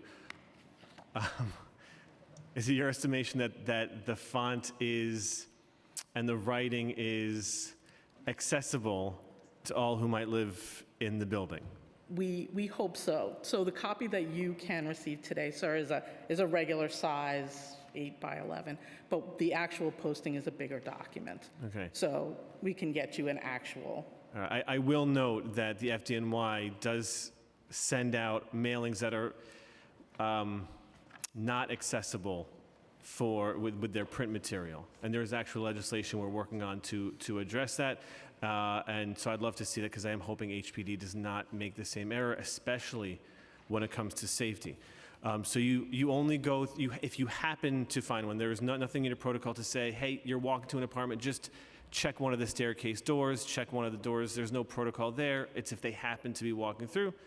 And then if they happen to be walking through, they will not inspect any of the other staircases, but sort of put the onus on the tenants to see the posting. That's an accurate description? Again, council member, our inspectors have limited time to get to all of the complaints that we're receiving proactively from tenants who have identified an issue in a place, and we are trying to use our resources in the best way to make sure that we can both respond to tenants and be on alert for hazards that are in our line of travel in our response to that complaint. And does the inspection include not just if the doors are self-closing, but if the doors are held open through various means, whether it's door stops, hooks, and if you see the hooks that can permanently hold doors open, are those legal or illegal? Violations are issued for that. Violations are issued. Is there any circumstance in which a staircase door or a doorway in between a hallway are allowed to be held open? Not to my knowledge. I will have to check with our experts to Okay. give you a final answer. Would DOB or FDNY know one way or the other? Those doors have to be maintained closed at all times. Okay, and under no circumstances are they to be held open with any device whatsoever? No, devices, no. They're fire doors. So it's to protect the occupants of that building. And just last question, and then I'll turn it back to the chair. Some buildings have fire doors, separate exits for within the apartment, separate egresses. Are the same rules applied to those doors, including having latches, including having knobs to pull them closed, and be self-closing? Do the same rules apply to those secondary exits? Yeah, if you have a secondary exit from an apartment, it has to be maintained clear. You can't open that door. You're saying a secondary exit into the hallway, for example? Into the hallway or into the Yes. staircase, those also have to be self-closing, also have to have latches. Yes, to my knowledge, yes. Yes? Okay. I mean, can you give me an example? What type of building are you talking about? An apartment building An apartment building, may non-fire? have your main door, which we know has to have self-closing doors and a doorknob, right? Correct. Some buildings, the apartments have a secondary door to exit in case the first exit is blocked by a fire. So the tenant can exit through their fire door, which sometimes lead into the hallway, lead into the staircase. Are those doors, are all exits to an apartment required to be self-closing, latched, have a handle to pull the doors closed? Do the same rules apply to those secondary exits, those fire doors? So I could speak to the building itself, but inside the fire apartment, you know, they have to maintain clearance to get out of that apartment. We don't do inspections inside that apartment. So I could speak to the stairwell doors, the building entrance Okay. door, and the door to the roof, the bulkhead door. Okay. HPD, DOB? Not sure. My understanding is that doors that lead to public areas from apartments, so lead to public hallways, lead to public stairs, are required to also be self-closing. And would those be inspected per the inspector's inspection? The inspector is supposed to be checking the doors from the apartment. Okay. Thank you, Chair. Thank you, chairs. Thank you. Thank you, Councilmember Dinowitz. I'd now like to turn it to Councilmember De La Rosa, followed by Councilmember Feliz. Thank you, chairs, for this important hearing, and I want to thank the administration for being here, and also some of the folks who are representing some of the Twin Parks fire victims and families. I know that grief is a long process, and we stand with you in these moments and with my colleagues in the Bronx. I have questions specifically about what happens after fires, and I'm glad that I see Deputy Commissioner Santiago here. We've been at many fires uptown in my district in Washington Heights. I have a question about after a fire. So a vacate order is lifted, and the landlord proceeds to work on a building that has had a fire. What we're seeing in my community is that in some instances, landlords are reconstructing apartments in ways that do not look the way they did before the fire. You know, we have the situation 74, 78 Post. They were displaced for about 2 years after 2 fires back to back in that building. The landlord was obviously negligent in this case, and now he is, you know, re-renting apartments. The structure of the building has changed. Apartment numbers are shifted. Even the composition of the apartments are different. So 2 bedrooms are now 1 bedrooms. You know, it messes with the stabilization of those units for affordability. And also it messes with families who, you know, are coming back to apartments that look completely different in the layout than what they were. What can HPD do to, one, enforce against landlords that are doing these things outside of the realm of the law and legality? And 2, what is our tools as council members when we're receiving the complaints from constituents who after 2 years are finding themselves having to move back into these apartments, some of them beautifully renovated, however, they don't look like the apartments they left, and they have no choice because it's either take this apartment or be homeless. What can we do? Thank you, Councilmember. That is a very complex issue. It involves the state homes and community renewal. If the tenants are rent regulated, and I think in this building that is clearly the case, HPD does not approve or look at the permits that the owner is getting to do some of the renovation. And so I defer a little bit to the Department of Buildings, and I would say that your best outreach strategy is to reach out to HCR about what the tenant's rights are given the reconfiguration of the apartment. Great, I'm looking forward to DOB, but I also, just as a follow-up, if we know that the landlord is creating situations that are egregious for tenants before the fire and after, What can HPD specifically do to proactively, I'll use Councilmember Denowitz's words, proactively enforce against this landlord? Certainly, before the fire, before anything happens, if a building is just in poor condition, you shouldn't be encouraging tenants to file complaints. As violations are issued, buildings become eligible for a number of different HPD enhanced enforcement programs or litigation. And so, you should always reach out to Nicole in her office or to us regarding those specific instances. After the fire, if tenants return, and again, with this configuration issue aside, if there are issues with the maintenance of the property, and especially a fire like Post Avenue where we are monitoring that, certainly reach out to us. Again, encourage tenants to take the action to call 311 and let us know what the specific issues are. Tenant harassment is real, and this isn't a hearing about that, but certainly HPD has a lot of tools. DOB has tools regarding tenant harassment issues.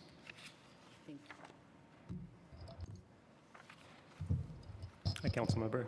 I'm not familiar with the specific building you referenced, but happy to follow up to look into the specifics. But my understanding is also that it would be a state issue regarding what the rights of tenants are to return.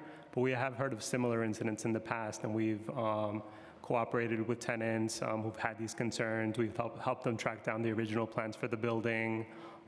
So that's our experience, but happy to look into the specifics further. Okay, I'll be reaching out. And Chair, if I may, I have one question for the fire department. I have a question about the smoke dampers. So you testified today that it would be very high cost, possibly, for the smoke damper legislation. Do you have more details as to the backing of what that cost looks like? And also, you said smoke dampers, you don't consider ineffective or malfunctioning smoke dampers to be a persuasive problem. But yet, here this legislation has identified it as a persuasive problem. So what is the disconnect, and what is the department's position on the smoke damper issue? So we know smoke dampers are useful. We understand that. We have not seen widespread non-compliance with the existing code for smoke dampers in we're talking smoke dampers in an HVAC system, right? So we don't think the inspection regime proposed by the council would necessarily be the best use of the resources for the fire department. It's a very, very expensive proposition. So I don't know the cost, but we would have to process all the submissions of the good tests and the faulty tests, obviously personnel costs, right? Keeping track of the timing and deadline of each location, issuing violations for failure to adhere to the deadline, and prosecuting those violations, and preparing reports for the council about all of this. Does the department currently track fires that may be related to smoke dampers at all? I'm not an expert in that field, so I don't feel comfortable answering that question right now, but we will try to get that information for you.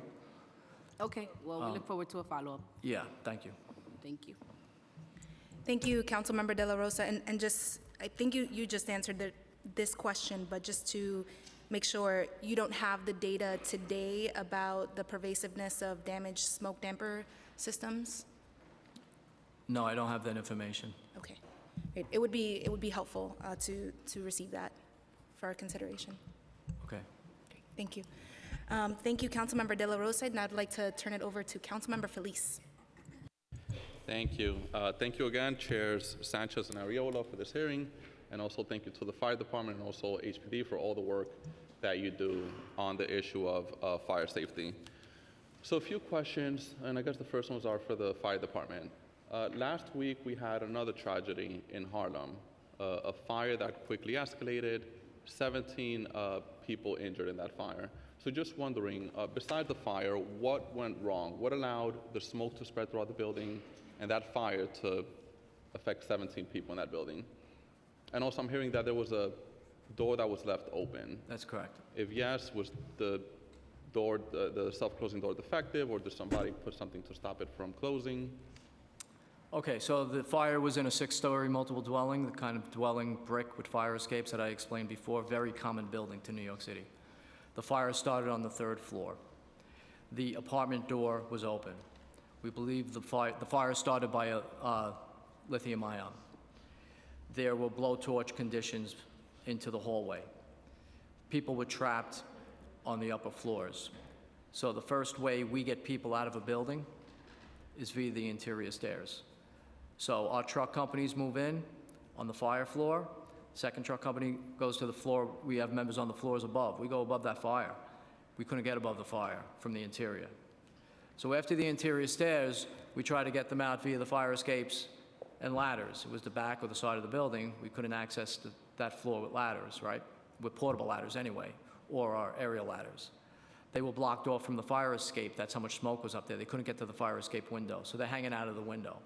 We use that's called a life-saving group rescue evolution.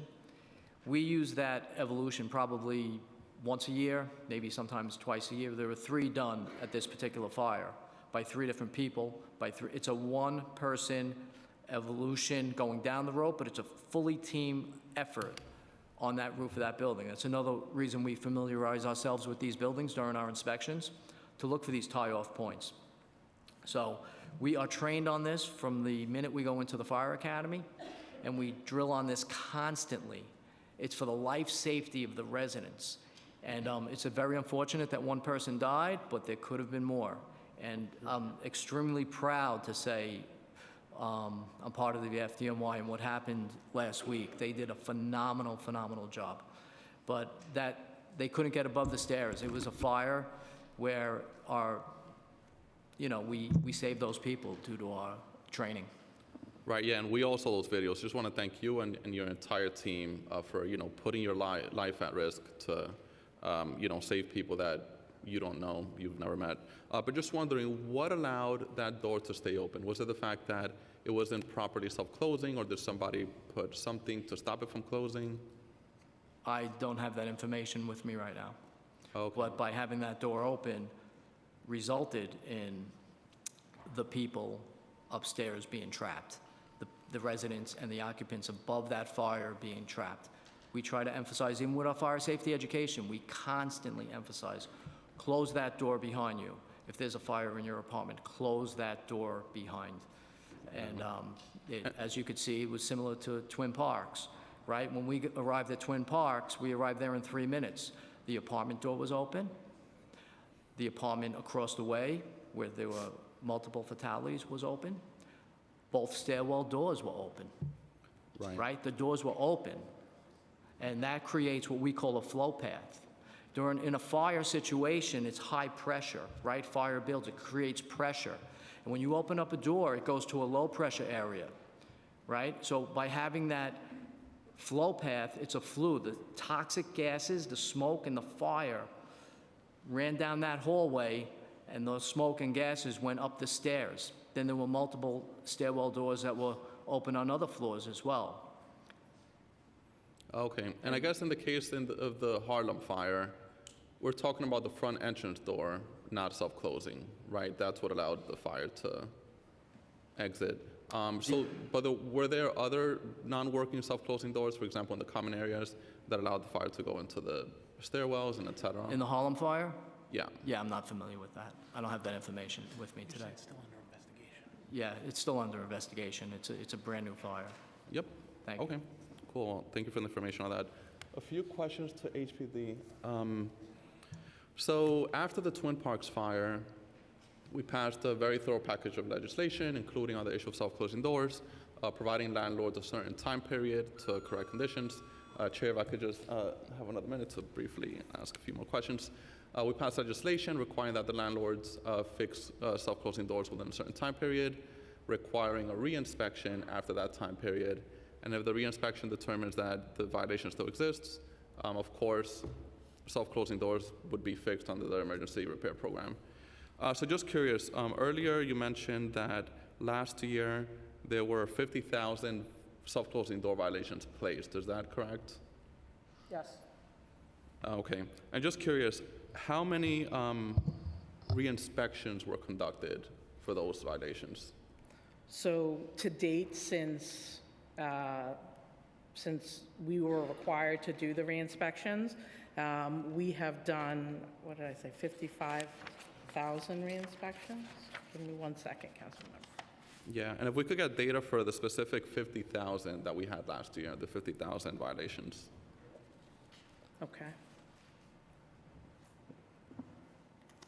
Okay, we can break that down for you, just that subset, if that's what you're looking for. Yeah, okay. And also, how fast are these re-inspections being conducted? So again, as I testified, on average, it's about 13 days to do the re-inspection, and 80% of them are done within the 20 days. 80% of them are corrected within? No, the re-inspection is done. That's your question, correct? Yeah. And also, if the re-inspection determined that the violation still exists, how fast would you come back to correct them? So there's two sides to that, council member. If an owner certifies correction of the violation, the re-inspection is done by our housing inspectors and then subsequently referred to our emergency repair program. If the owner does not certify the correction, the initial re-inspection is done by the emergency repair program. And that program, during their re-inspection, can immediately write a work order for a vendor. So the timing will depend on who has done that initial re-inspection. Okay, and generally after that re-inspection and after that work order, how long does it generally take to get the self-closing door fixed? I can certainly get that information to you. We do have requirements contracts for vendors, so we can bid it out or assign it to a vendor relatively quickly after we've done that inspection. Yeah, is it safe to say that it generally gets fixed within a month or so, or is that a stretch? Again, let me get back to you with specific information. Okay, and final question. Would you say we currently have enough inspectors to fully carry out that piece of legislation, that package, without affecting obviously the other inspections that need to be conducted? Again, I generally, we have done an incredible job at bringing up the number of housing inspectors. Since last year, we've gone from, we've increased housing inspectors from 252 to 330. So we've made a significant, investment all around in housing inspectors. The challenge comes during the periods when our other workload is high. Right. And I cannot downplay that. During the coldest periods, when we try to reallocate all of our resources to responding to heat and hot water, it becomes a challenge to meet the timelines that you set. Yep, cool, sounds good. Thank you so much for the information. Great, thank you so much, Councilmember Feliz. I am now going to turn to my questions. However, I'm very cognizant of the time. There is a hearing that is supposed to start in this room at 1 p.m. So if we can, I will keep my questions short, and hopefully we can all keep the answers short as well. So first up, I just want to extend, excitement with the FDNY about, the numbers that you cited about the reduction in space heater caused fires between 2022 and 2023. That's exactly the direction we want to go to. 27 to 12 is very impressive. So first up, just a follow-up question from HPD's testimony. HPD, you testified that after Executive Order 12, you have modified your inspection processes to notify FDNY when there are missing fire safety notices. FDNY, how do you use that information?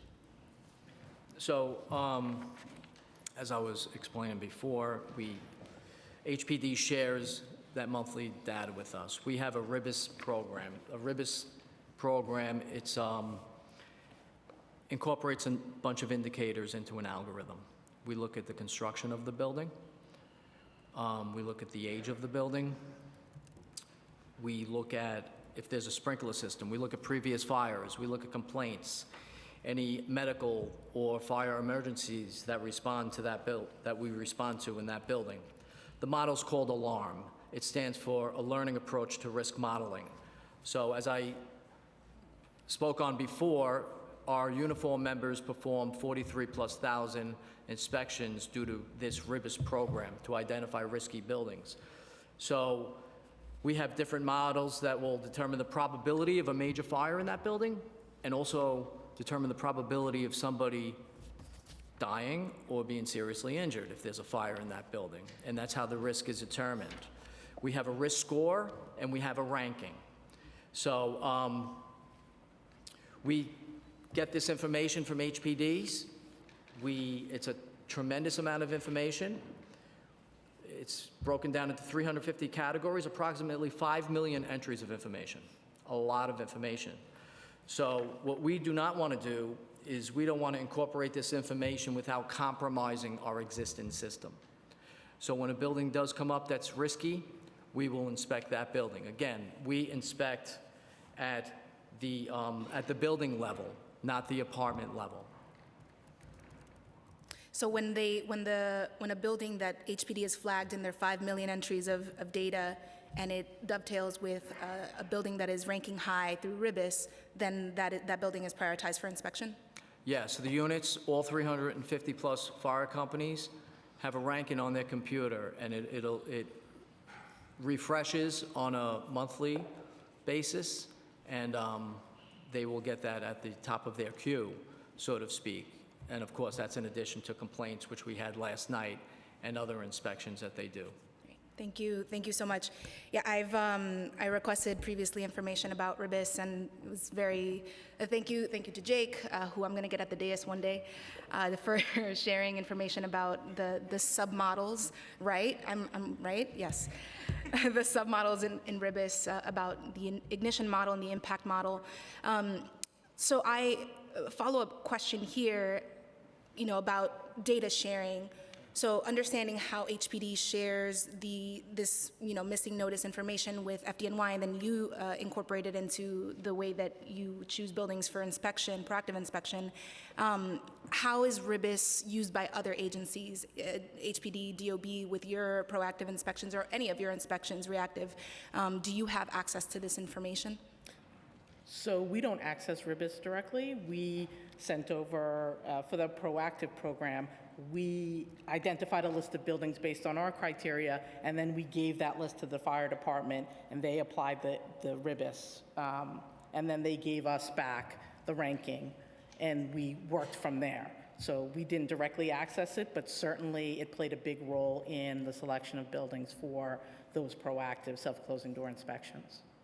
Thank you. Do you think it would be helpful to have the rich information and outputs from the RIBIS model for your selection of buildings and the different programs that you need to select buildings for?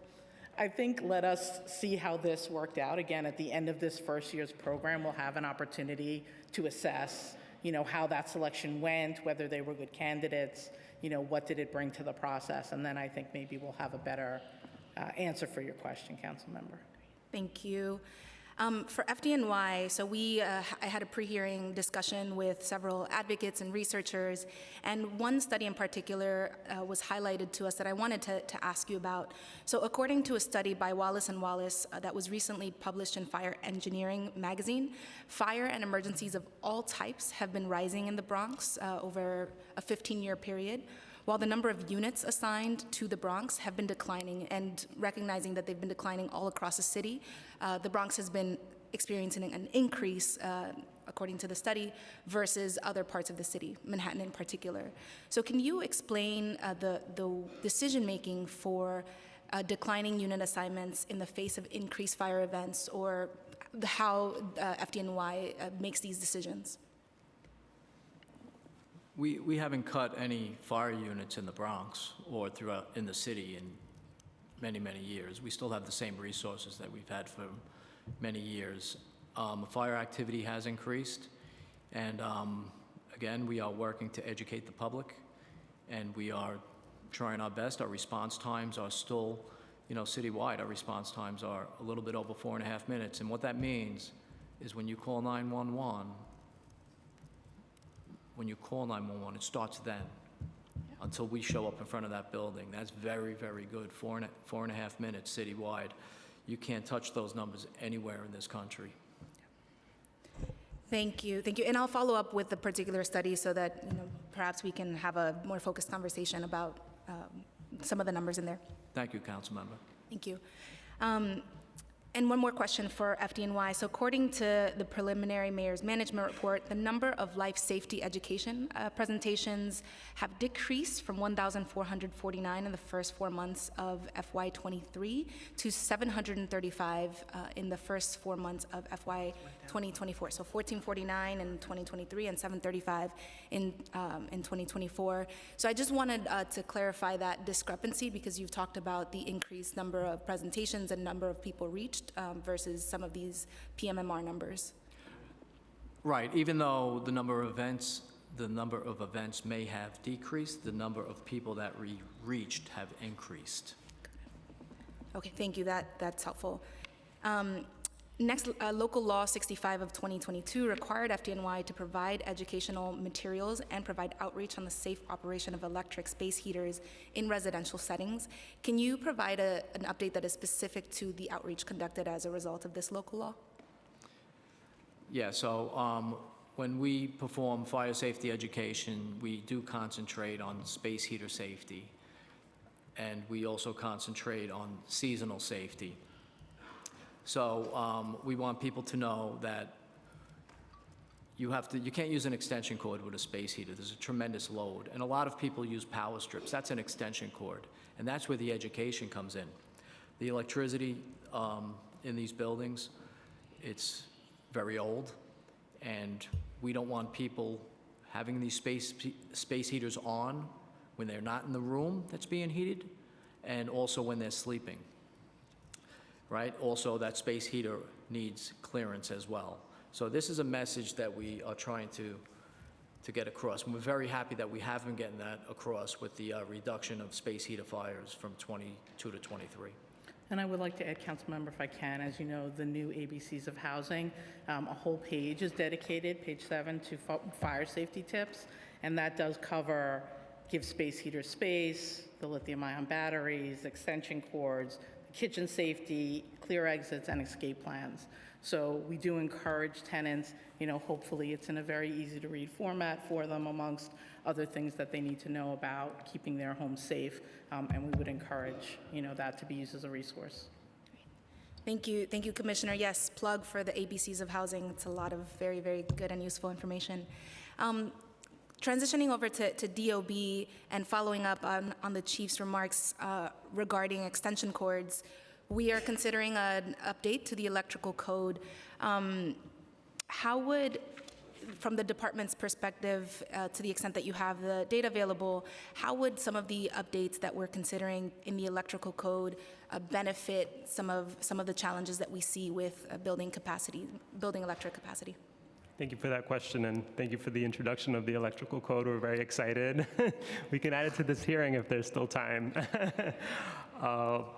So the electrical code update is very significant in that it's a complete overhaul of the electrical code, which hasn't been updated since 2010.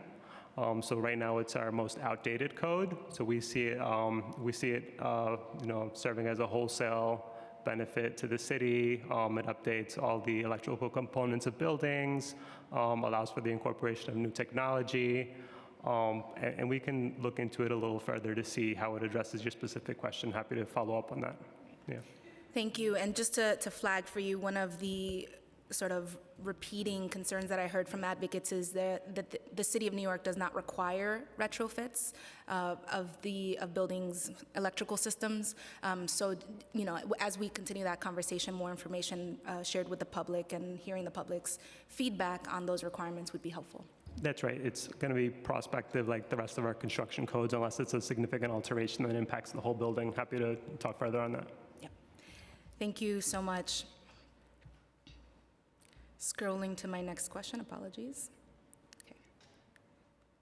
Okay, so staying with you, Assistant Commissioner, or Deputy Commissioner, my apologies. When the department determines that there may be a structural issue that deems a building unsafe, possibly leading to a vacate order, how does the department continue to follow up with the owner and with tenants to ensure that repairs are made when possible? So following the issuance of a vacate order, our main communication is with the owner of the property. Because the onus is on them after a DOB vacate order is issued. Our vacate orders will specifically identify what the issues are that led to the vacate being issued. And then after that point, the onus is on the property owner to conduct the necessary repairs in order to have the vacate lifted. Once the repairs have been conducted, then we conduct another inspection in order to lift the vacate order. But as you're familiar with larger vacates that impact significant portions of buildings, it can get pretty complicated to lift a vacate order. There's a lot of moving parts. We work closely with our partner agencies, as Deputy Commissioner Santiago mentioned earlier, and there have been instances of increased coordination by DOB with property owners, their design professionals, their contractors, and even tenants. So how are tenants in particular updated? And maybe this is a question for HPD, because I've heard, especially in the case of 1915 Billingsley, for instance, that families were told that they were no longer going to be able to stay at their emergency shelter, but I didn't know about the vacate being lifted. The emergency shelters did. So what is the information flow to tenants about vacates being lifted?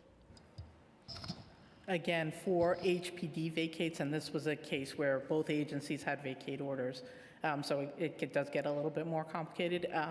But in cases where HPD has a vacate order, if that person is involved with our emergency housing services, again, whether it's because they are in accepted shelter from us, temporary relocation, or whether they've just registered with emergency housing, we do reach out to them, attempt to reach out to them directly to let them know that the vacate has been rescinded.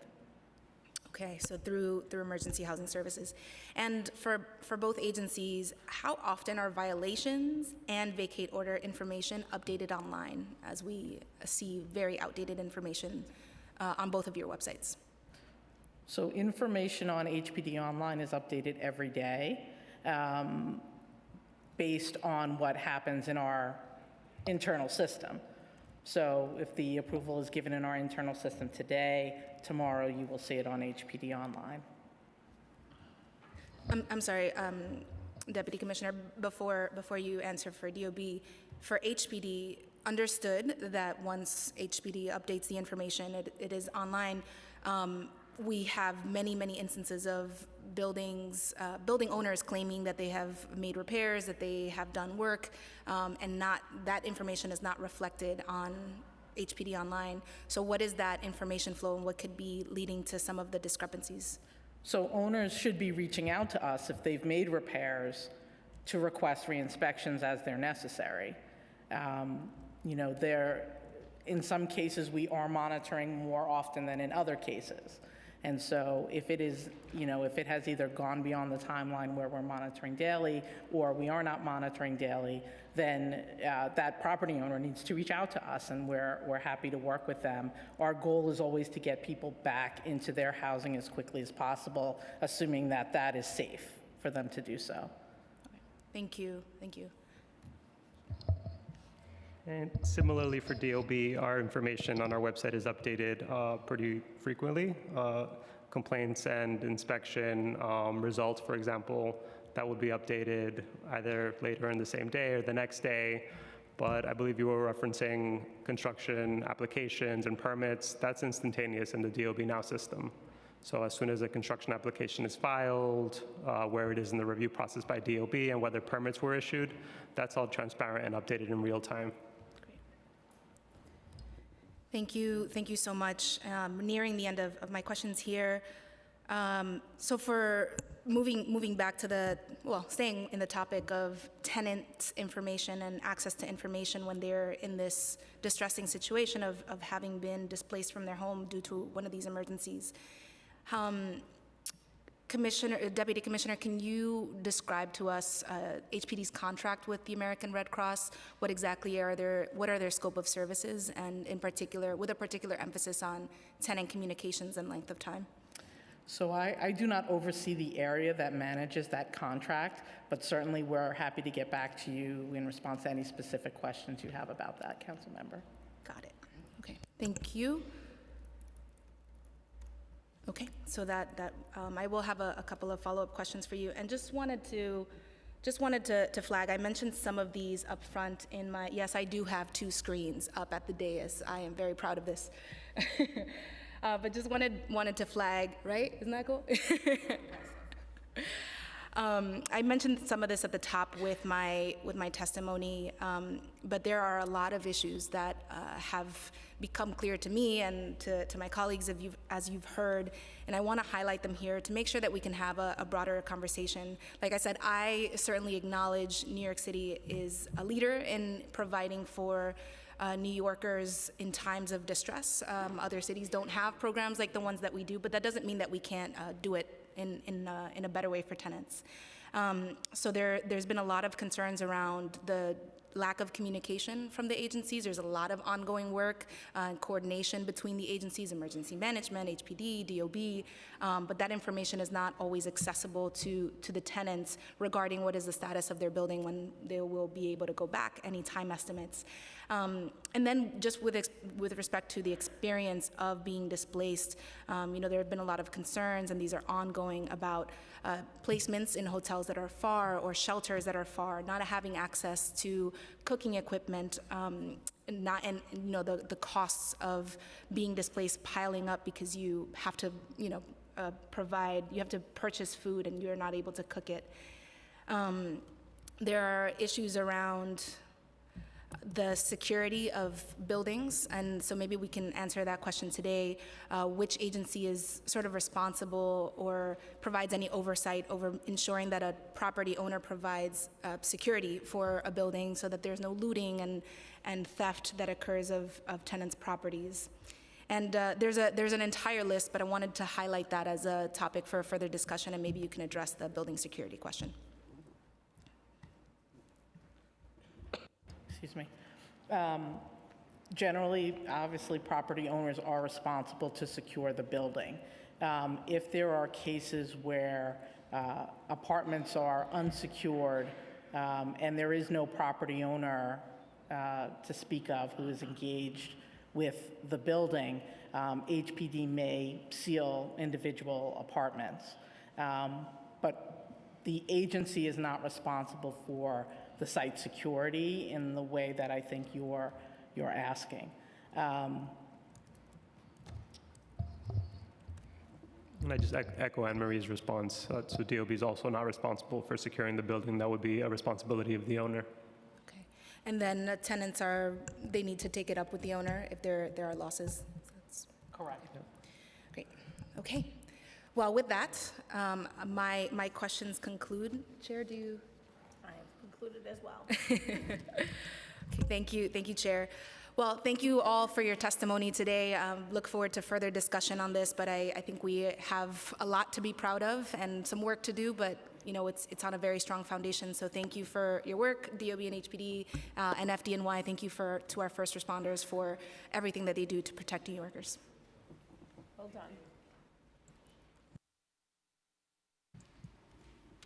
Thank you. We will now turn to testimony from the public. Please listen for your name to be called, whether you are here in person or appearing via Zoom. If you're testifying on Zoom, when it is your turn to testify, you will be prompted to unmute. Please accept this prompt and begin your testimony.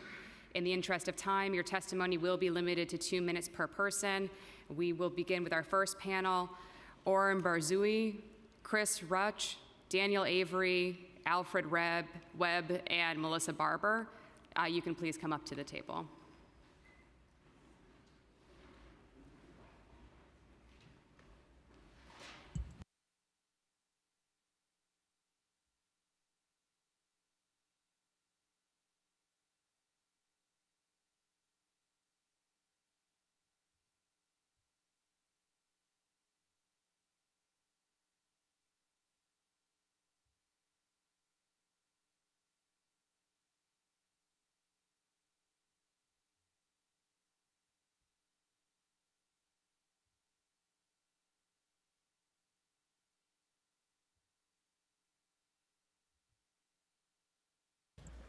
And whoever is ready can begin.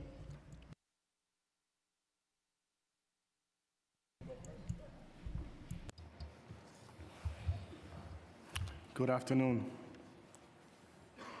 First, I would like to thank the men and women of FDNY EMS our EMTs, paramedics, and fire inspectors.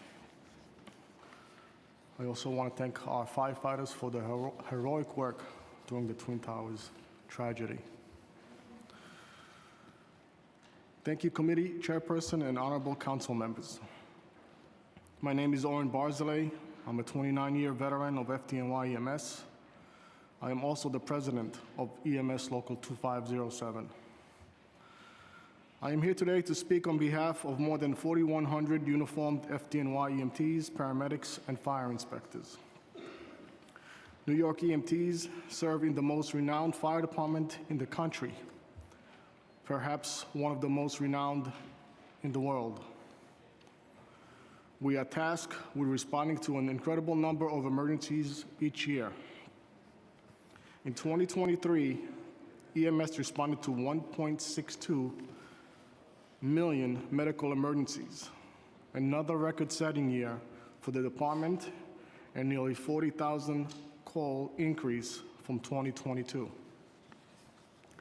Since the start of COVID-19 pandemic in 2020, responses by New York City medical first responders are up roughly 15%.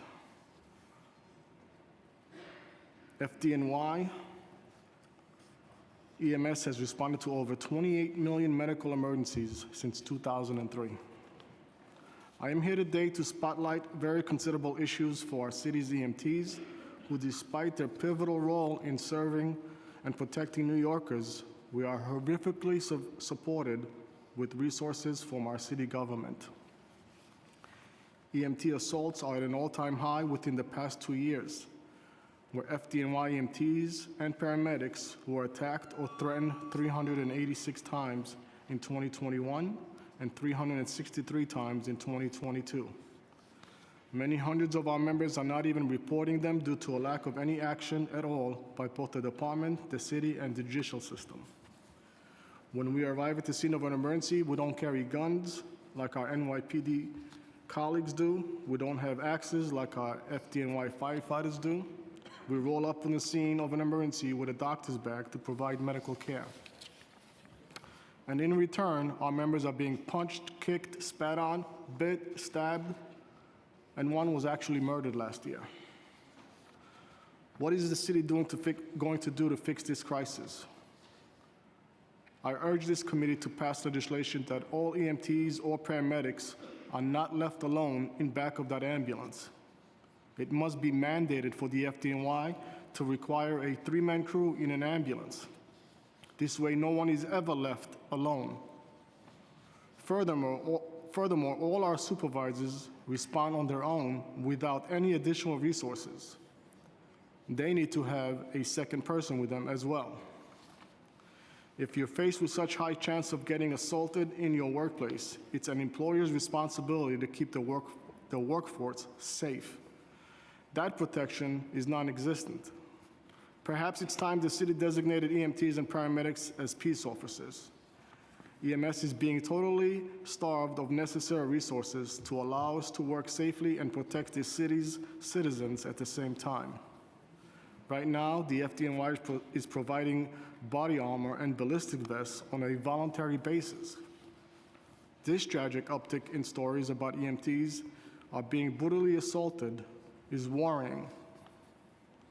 That is why we need guaranteed permanent a 5-year replacement policy in the provisions of body armor. I'm almost done. We feel strongly about keeping our members prepared for any situation or scenario, even in the case they are faced with danger. The FDNY's de-escalation and self-defense training for emergency first responders is a good step for our members. However, it is clear to us that given the frequency of assaults on our members, this training needs to be more than just one and done. It needs to be mandatory yearly training. If the expectation is to keep EMTs within the FDNY while also attracting new members, there must be a sizable investment, the city that demonstrates commitment to this department. The alarming trend of surging assaults is causing members to leave the department altogether to find work that is safer and also pays more. The dedicated women and men of EMS and the citizens we are sworn to protect deserve better attention and protection. Thank you for your time. Thank you for your testimony.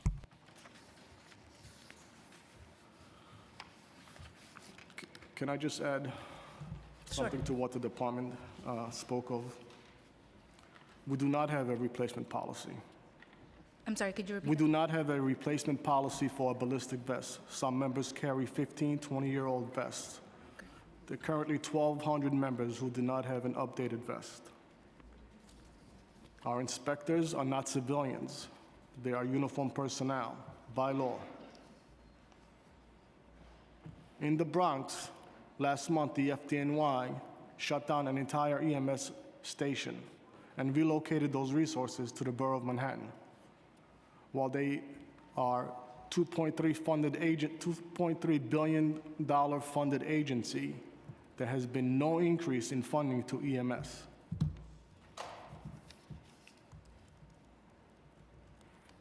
Thank you.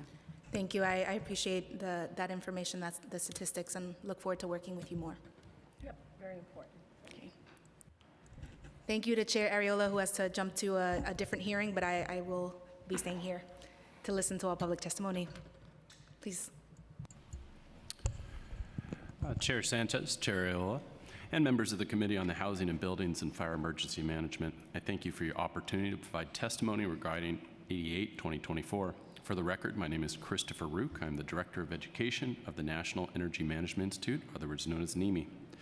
When we walk into a building, NEMI promotes a healthy building, meaning that when all of us walked in today, we expected that the air was going to be filtered, we were going to have drinking fountains that we could drink from, and that the fire life safety system would respond as we expect. The majority of my career has been proudly being the eyes and ears of the inspectors and engineers. I would crawl in all the god-awful places in a building that no one else wanted to crawl. I would look at fire dampers, which are really just doors that stop inside a ductwork the movement of air, movement of smoke and fire. Smoke control systems that control smoke, and smoke removal systems that help clear smoke so people can get out. As an experienced field technician, I can tell you that a significant number of the fire dampers and smoke control systems do not operate as designed. Occupants depend on these to get out of a building. First responders depend on these to enter a building. And I can tell you about all sorts of individual experiences I had, but I would encourage you to look at the 2021 University of Maryland study. 53% of dampers, fire life safety dampers in existing buildings needed repairs. 41% of existing building stairways required repairs or adjustment, meaning the stairways that are supposed to pressurize slightly so people can get out didn't function. These are very high numbers for a fire life safety device. My second comment is on the importance of workforce standards included in 88. Unfortunately, inspectors do not have all of the time and resources to individually check every part of a life safety system. Workforce standards give the inspector certainty that the report they are looking at and being handed was completed by a technician that is qualified. And there's precedence for this. This is how we do elevators, fire sprinkler systems, fire alarm systems. The inspector needs to have a report by people they can trust. Thank you for your time. Thank you. My name is Alfred Webb. I'm a local manufacturer of a smoke dampers, combination fire smoke dampers, which are used in buildings. I'm also a member of SMACNA. And so when we look at buildings, we see them as complete objects that are supposed to function to inhabit people in them in a safe environment. You want your doors to close, your fire doors to close. You want your HVAC systems to work. You want your smoke purge systems to work properly in that particular case. What I have before me here is a damper, and there are hundreds of thousands of these in the New York City buildings. Now, how they work, because I don't know as to whether you're aware of this, but you'll see these inside walls if you were to open up the walls and look at them. They prevent the spread of fire smoke from one side of the wall to the other side. What happens is the little pieces I gave you will melt at about 165 degrees, and when that happens, this is what happens. This closes. Make sure everyone's awake. Now, what that does is it prevents, again, smoke and fire from this side of the wall to get to this side of the wall. Now, if this isn't properly done, if it isn't properly maintained in the time period that is stated 4 years for most buildings and 6 years for other buildings. If it's not tested, someone doesn't come along, physically touch it and work on it and make sure it works, then what happens? We have smoke that'll go from one side of the wall to the other side of the wall where people are. And people need to be able to get through those means of egress safely. That's how buildings are designed. They're designed with means of egress that are supposed to be clear, open, have oxygen in them, like stairwells, pressurized stairwells, and like hallways, so that people can go there and evacuate the building safely. So thank you very much for your time. Thank you. Thank you for spooking all of us. I didn't mean to do that, by the way. Phil warned you. It's a good spook. It's a Hi, good afternoon. My name is Melissa Barber. I am with SMACNA Long Island. I've submitted my testimony to the council, which echoes that of many others in support of Intro 88. So rather than being redundant, I just want to thank you for your efforts and your attention towards improving fire event outcomes in New York City. March 25th will mark the anniversary of the Triangle Shirtwaist Factory, that horrific fire in 1911 that trapped and ultimately killed 146 garment workers. That tragic fire served as a catalyst for implementing workplace safety standards. Today, fire still serves as a powerful reminder that we must always be vigilant in updating and enforcing our codes and laws around fire safety. In New York City, ensuring, as other jurisdictions have done, that qualified individuals inspect fire smoke dampers and smoke control systems that, would be another positive step in prevention. So thank you. Thank you. Good afternoon, Madam Chair. My name is Daniel Avery. I apologize in advance for not having any sound effects, just testimony. I'm the Director of Policy at the Real Estate Board of New York, aka REBNY, and I'm testifying on 17A, having to do with electric vehicle chargers. REBNY supports the goal of this bill to make electric vehicle charging equipment more available. Doing so will further the city-state ambitious plans to cut greenhouse gas emissions from the transportation sector by facilitating the transition from gas-powered to electric vehicles. Scaling up EV infrastructure along with intensive efforts to green the electric grid will also help to improve local air quality. REBNY urges the Council to consider a couple of practical challenges. First, we appreciate that the bill provides a number of waivers and exemptions for situations where meeting the requirements of the proposed legislation is either very difficult or infeasible. The bill would be improved by strengthening the exemption for garages and lots associated with buildings that are 100% affordable, as these buildings are least able to manage the added cost of the project without tapping into highly limited city subsidies. In addition, because existing lots and garages must be updated to meet the bill's requirements by 2035, we do not think it makes sense to have a second standard for such facilities that are undertaking alterations. The reality is that upgrading electronic infrastructure in existing facilities is expensive and time-consuming. Allowing existing facilities until 2035 to comply with the law acknowledges and responds to that reality. Furthermore, many alterations undertaken at a building will pertain to other aspects of the garage or lot that are unrelated to electric capacity. For example, roof replacement or lobby renovation. Therefore, the bill should exclude alterations of existing structures for its mandates. Again, we support the goals of this bill and look forward to working with the city to finalize it. Thank you. Thank you so much, Mr. Avery. Just two quick follow-up questions. For Chris. Do you have, or does the University of Maryland have New York City specific numbers? As you heard earlier, we asked FDNY why they don't believe that smoke dampers are a significant problem. Damaged smoke dampers are a significant problem in New York City. But do you have statistics that might be specific to here? There is not specific to New York City that I have. And part of the problem before this study by the University of Maryland was that, believe it or not, most building owners didn't want to present that they found these problems in their own buildings. University of Maryland, though, was very comprehensive. It looked at over 170,000 dampers throughout the United States.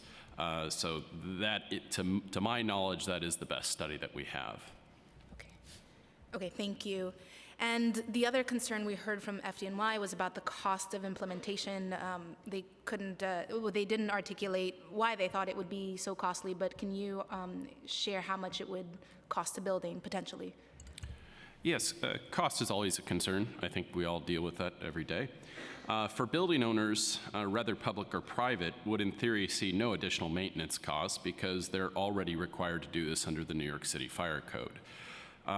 And so it'd be hard to argue for added costs. Now, for buildings that I've seen that do have a large cost to this is ones who have not been following their regional fire code, and now they're doing an inspection after, say, 20 years of not doing it. It would be like bringing your car to the mechanic after 20 years and hoping that there wouldn't be any fees.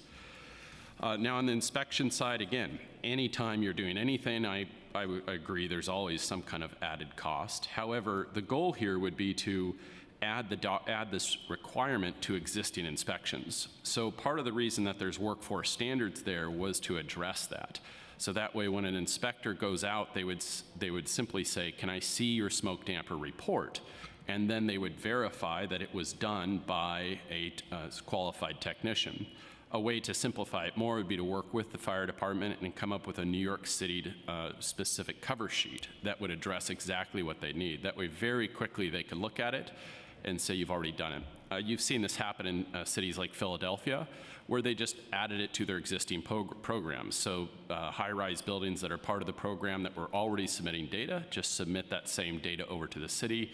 It's an additional checkbox. So when they're doing those $78,000 inspections that they were talking about from the uniform side, in addition to the ones on the fire prevention side, they would add it to their list. Thank you so much, Chris. With that, thank you to this panel. We are going to have to move over to the committee room, which is that room right there. So what we're going to do is we're going to call up the next panel, and instead of setting up here, please set up over there, and we're just going to move over since there's a committee hearing happening here.